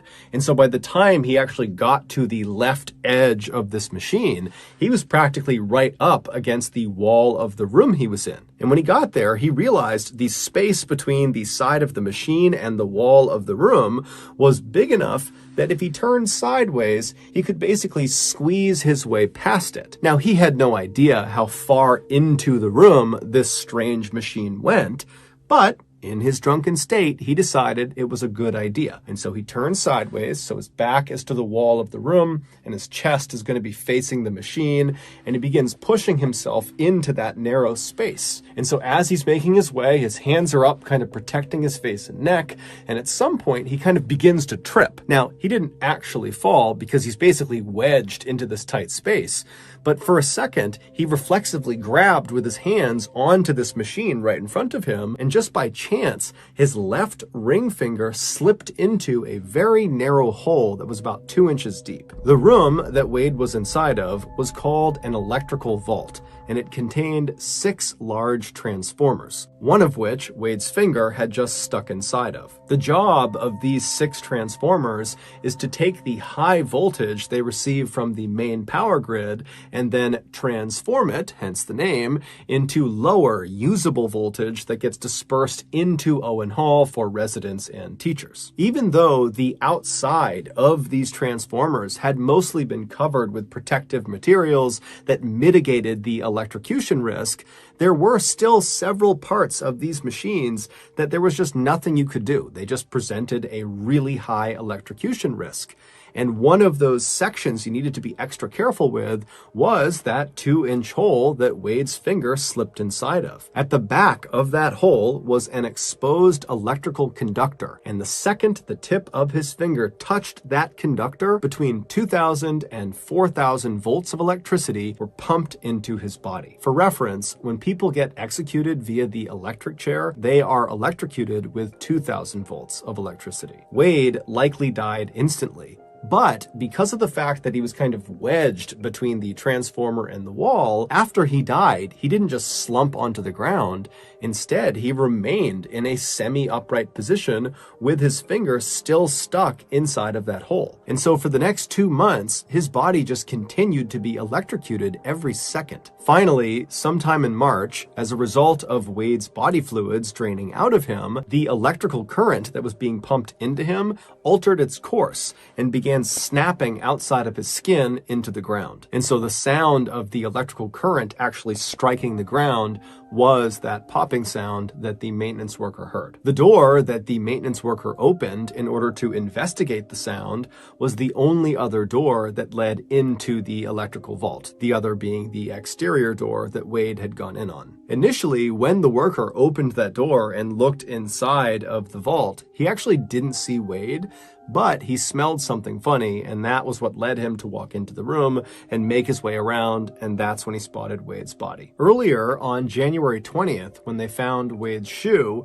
which at some point had just slipped out of the door jamb, so it was not propping open the exterior door when it was found, it was just sitting in that pit area, and the exterior door was shut. And so when they found that shoe, the police, they did go inside of the electrical vault, but they didn't go in through the exterior door. They went around and went in the same door that the maintenance worker opened from right across the hall from the laundry room. And when they opened it up, they just looked into the room. They didn't walk into the room, they just looked from the doorway, and from their perspective, they couldn't see Wade. And so that was why initially they had said, Wade is not inside of that room. Ultimately, because that exterior door to the electrical vault was supposed to be locked at all times, and clearly it was not because that's how Wade got in, Purdue was found to be negligent, and so they agreed to pay Wade's family $500,000, and they also set up a scholarship in Wade's name.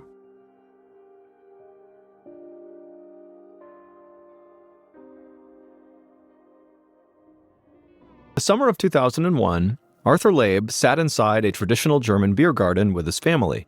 The middle-aged man lived on Vancouver Island in Canada, where he worked as a house painter. But now he was on his dream vacation in Germany, visiting relatives that he hadn't seen for years. He'd been looking forward to this trip for ages, and he was having a total blast. Arthur felt grateful to be on this vacation at all. A few months earlier, he had coughed up some blood, and his wife Carol insisted that he go see their doctor on Vancouver Island. The doctor would tell Arthur that he was worried about lung cancer since Arthur had been a smoker when he was young. Thankfully, Arthur's chest x-rays and follow-up testing indicated he didn't have cancer, and his doctor said that it was fine for Arthur to go to Germany and enjoy his trip. And his cough actually cleared up completely a few days before he left for the trip. Arthur took a big swig of his beer and then thought about how great it felt to sit down and relax after a full day of walking all over the city. The walking was actually the only part of the trip that Arthur was not enjoying. They'd been on their feet so much that his lower back was starting to hurt.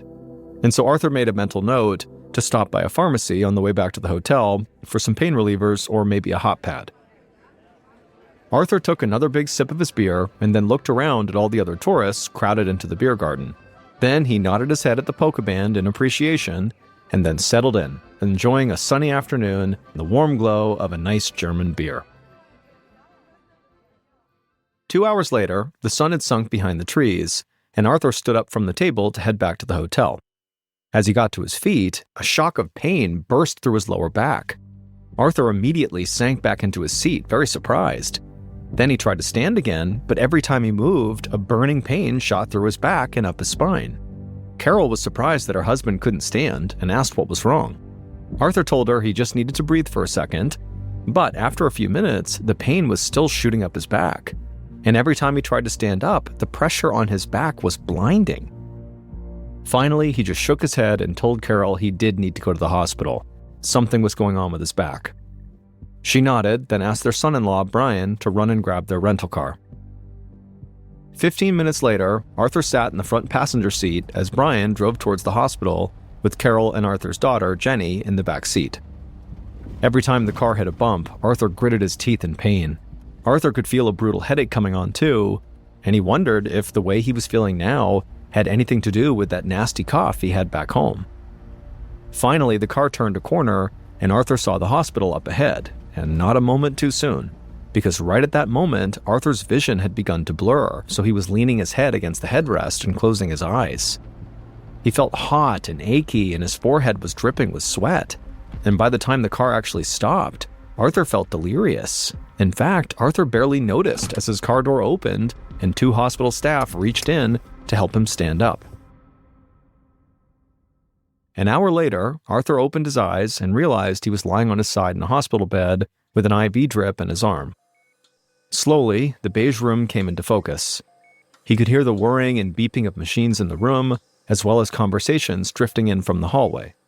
The room suddenly felt chilly, and Arthur hoped that his fever might be breaking. His headache was getting less intense too, and for the first time since arriving at the hospital, he felt like he could actually think clearly.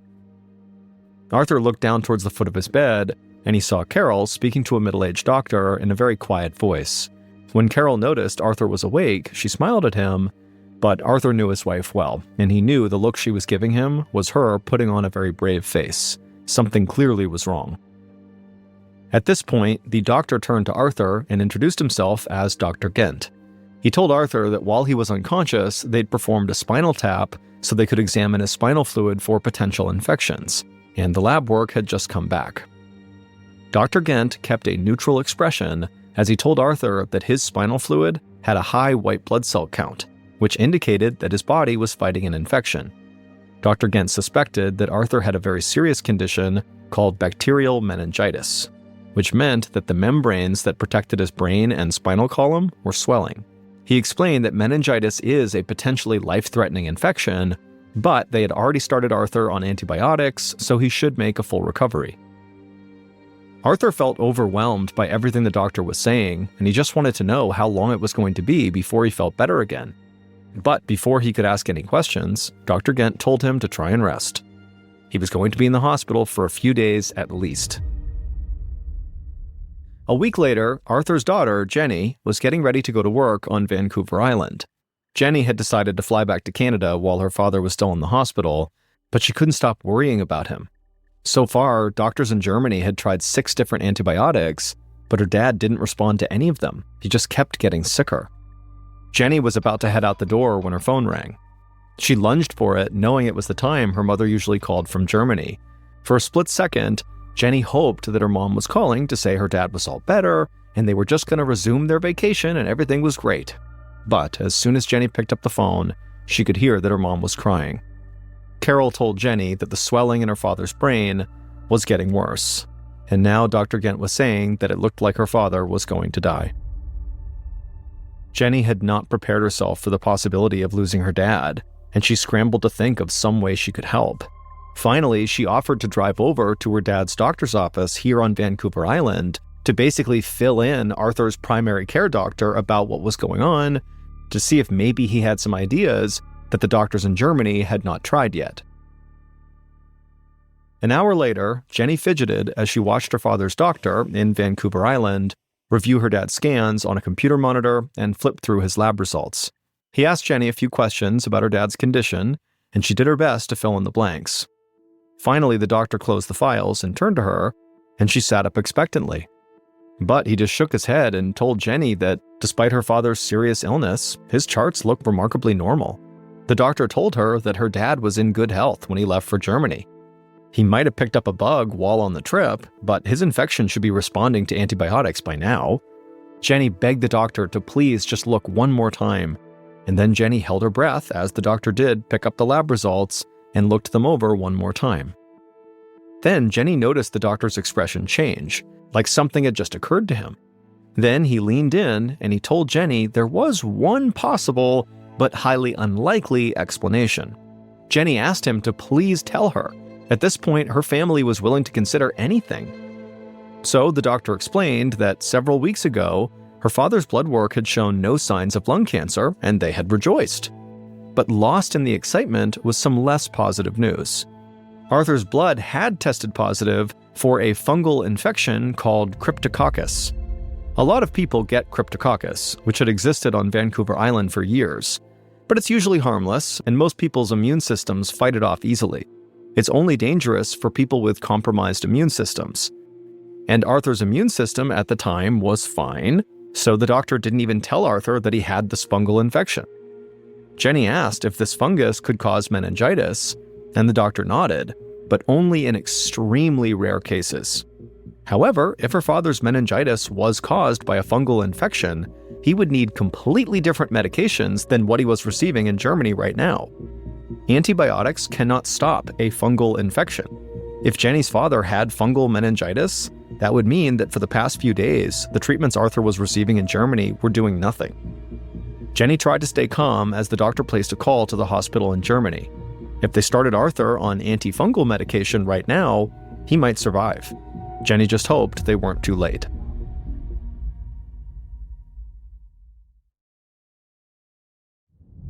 Several months later, in the early winter of 2002, an animal pathologist named Sally Lester was in her laboratory on mainland British Columbia, a few miles away from Arthur's home. She slid a glass slide under her microscope, then bent down over the eyepiece to take a look. The slide she had put under there contained tissue from the carcass of a dead porpoise that had washed up on the beach on nearby Vancouver Island. Dr. Lester focused her lens on a tiny cell that looked like a boiled egg. This kind of cell had become a familiar sight to her over the past year. These odd egg-shaped cells had been sent to Dr. Lester from veterinary clinics all around Vancouver Island. A growing number of sick dogs and cats were showing up at vet clinics with shortness of breath and discharge running from their noses. In more serious cases, the animals were having seizures. Some had mysterious lumps on their heads, and all of the animals had pockets of pus called abscesses below their eyes. Veterinarians had sent in samples of the abscess tissue to Dr. Lester so she could examine them in her lab, and every time she'd found these little yellow cells that looked like boiled eggs. She knew what the cells meant, that the animals were infected with Cryptococcus, a fungus that grew on Vancouver Island. It was common for animals and humans alike to contract Cryptococcus by inhaling the spores floating in the air. Humans and animals rarely got sick from these spores. In fact, Dr. Lester usually saw no more than maybe 6 to 10 animals with Cryptococcus infections in a year. But recently, vets on Vancouver Island had been sending her about 10 cases every single month. Dr. Lester was stumped about what could be causing the number of these infections to rise so quickly. Then, porpoises began washing up on shore, which had given Dr. Lester a very eerie feeling. Dead porpoises should rarely wash ashore, but now it was happening every few weeks. And when she began reading the porpoise autopsy reports, she started feeling even more unnerved. The porpoise's lungs had been riddled with inflammation from pneumonia. Their organs were swollen and covered in flower-like tumors. And now, as Dr. Lester looked at the slide, she realized that all this damage was being caused by a Cryptococcus infection. The porpoise's blood was loaded with the fungus. Dr. Lester sat back on her stool, feeling a knot starting to form in her gut. She knew how porpoises would have contracted the Cryptococcus spores. Since spores are airborne, the fungus would have floated out over the ocean and settled on top of the water. The porpoises would have inhaled the spores when they came up and broke the surface to breathe. What she didn't understand was why the number of cases was increasing now. Something weird was definitely going on. And then Dr. Lester had a chilling thought. If more animals are getting fungal infections, maybe more people are too. After all, we all breathe the same air. Dr. Lester picked up the phone to call the British Columbia Centre for Disease Control. She knew it was now time to get the human infectious disease authorities involved. Half an hour later, Dr. Murray Fife hung up the phone on his desk at the British Columbia Centre for Disease Control.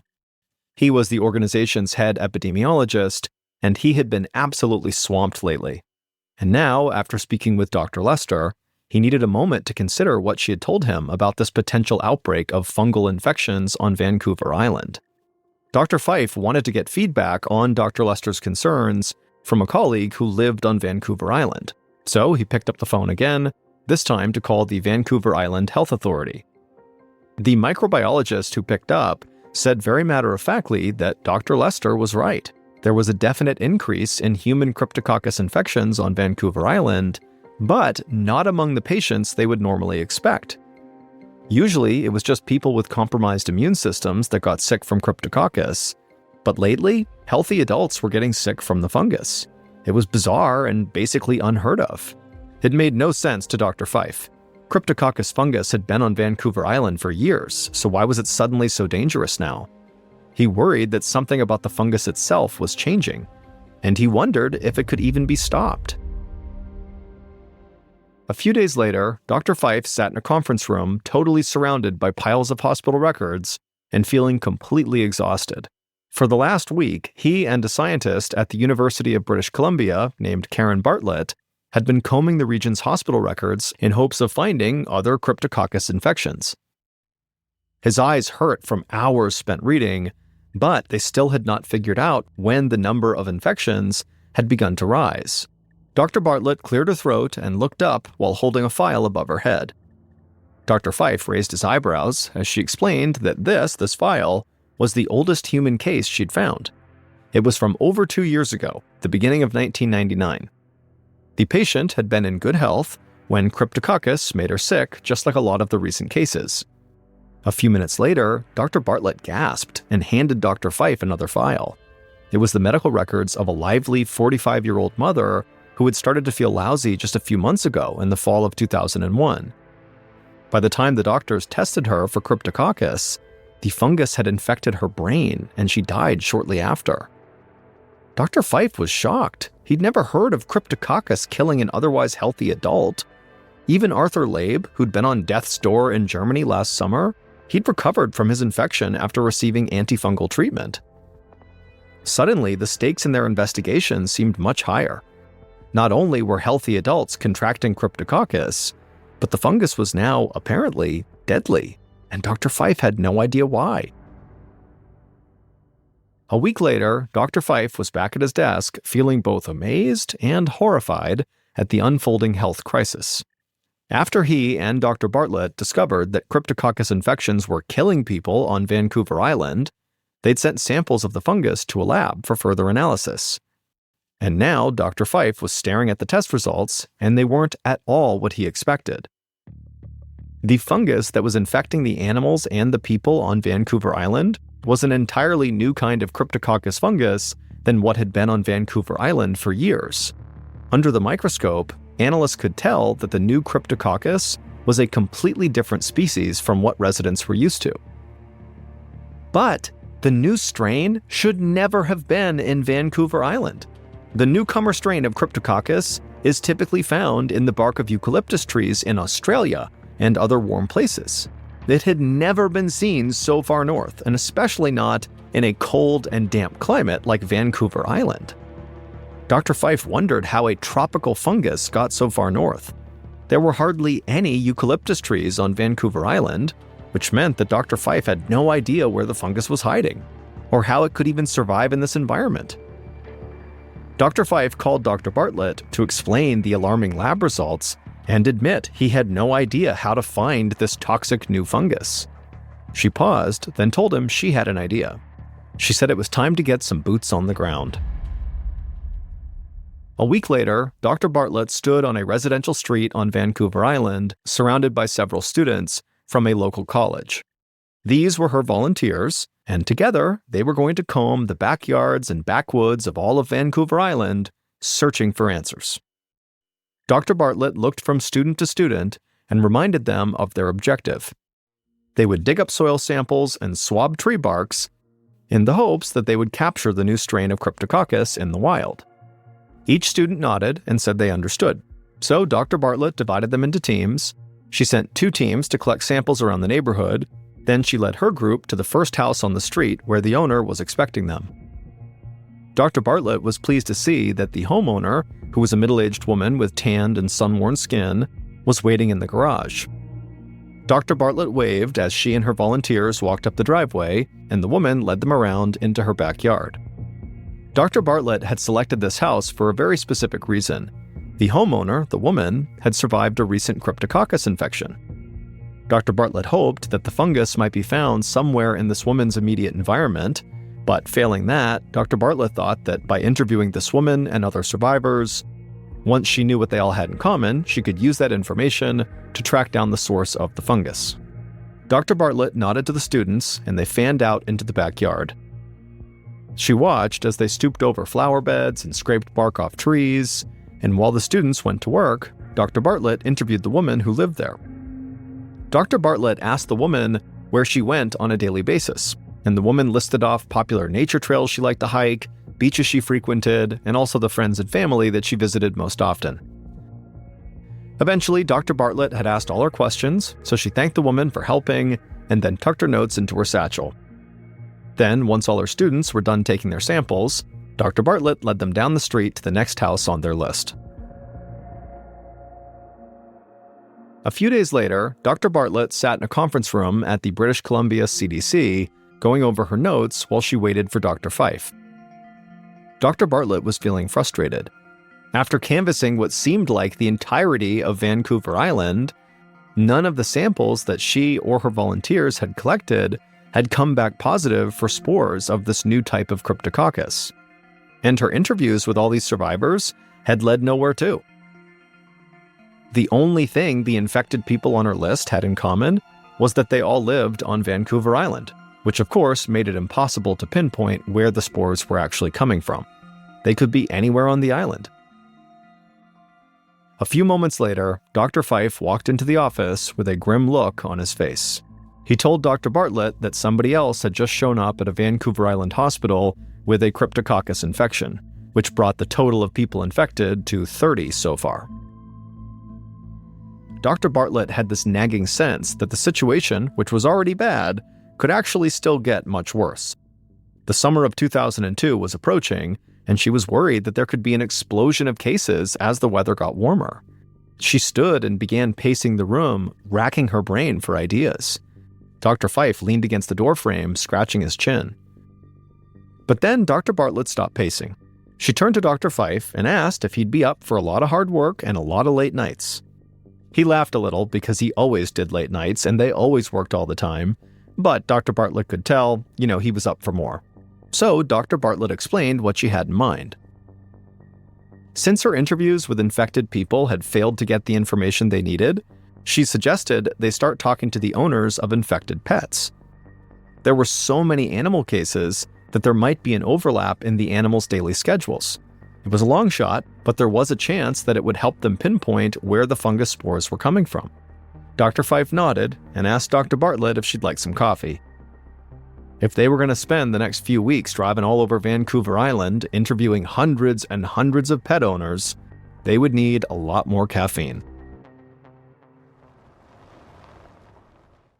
A week later, Dr. Bartlett climbed out of her car and knocked on the door of a house on Vancouver Island. A broad-shouldered woman with big brown eyes answered the door, and Dr. Bartlett followed her into the kitchen. This was the 24th pet owner that Dr. Bartlett had interviewed in person, So at this point, she basically had her questions memorized. She began by asking where the pet owner regularly took her dog. And the woman gave predictable answers, like hiking trails and restaurants and friends' houses. Except this time, the broad-shouldered woman also mentioned a place called Rathtrevor Beach Provincial Park. That name stuck with Dr. Bartlett through the rest of the interview because other pet owners had mentioned it as well, and so Dr. Bartlett felt like that place might be worth looking into. About 36 hours later, Dr. Bartlett met her student volunteers at Rathtrevor Beach and told them to swab everything. And 2 weeks after submitting those samples, Dr. Bartlett and Dr. Fife had a startling realization. Fir trees all over Rathtrevor Beach tested positive for the new deadly fungus, and so the air in this park contained huge quantities of spores. And once Dr. Fife and Dr. Bartlett looked into this park further, the explanation for why this was became clear. Because of its location, the weather at Rathtrevor Beach was unlike the rest of Vancouver Island. It was warmer and enjoyed a drier, more Mediterranean climate.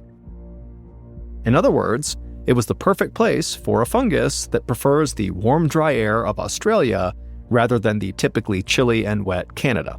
So anybody who stopped at that park or just lived near it would have been breathing in these spores day in and day out. And most of the people who had contracted this infection were eventually found to have gone into or near this park. In the summer of 2002, Dr. Fife posted signs at Rathtrevor Beach Park warning people about the danger posed by this fungus. However, the park was not closed because Dr. Bartlett and her students eventually found spores in several other spots on Vancouver Island as well. So they realized there was really no way to actually contain the outbreak because clearly it basically had spread all around the island. Between 1999 and 2006, 165 human cases of Cryptococcus infections were reported in British Columbia. In total, 8 people died. As for Arthur Laib, he recovered from the disease once his hospital in Germany put him on that antifungal medication, and he was ultimately able to return to work, but his wife Carol says he's not quite as active as he used to be. Nobody knows how this fungus arrived on Vancouver Island, but the spores can live on surfaces for many, many years. So it could have been transported by humans or wind currents coming up from the tropics, or even by porpoises that migrated across the ocean. Today, scientists are still working to find a way to prevent this infection, but currently, most scientists think there's really nothing we can do until humans and animals just naturally develop immunity to the disease.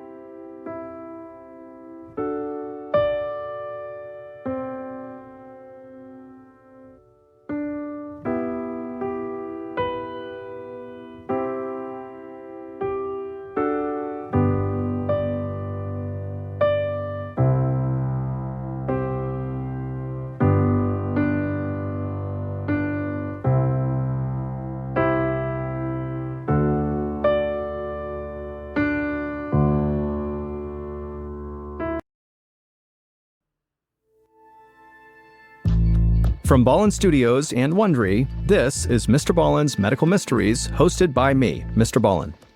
A quick note about our stories: we use aliases sometimes because we don't know the names of the real people in the story, and also, in most cases, we can't know exactly what was said, but everything is based on a lot of research.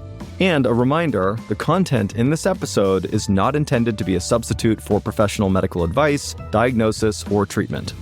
This episode was written by Aaron Lan. Our editor is Heather Dundas. Sound design is by Andrew Law. Our coordinating producer is Taylor Sniffen. And our managing producer is Sophia Martins. Our senior producer is Alex Benedon. Our associate producers and researchers are Sarah Bytak and Teja Palakonda. Fact-checking was done by Sheila Patterson. For Ballin Studios, our head of production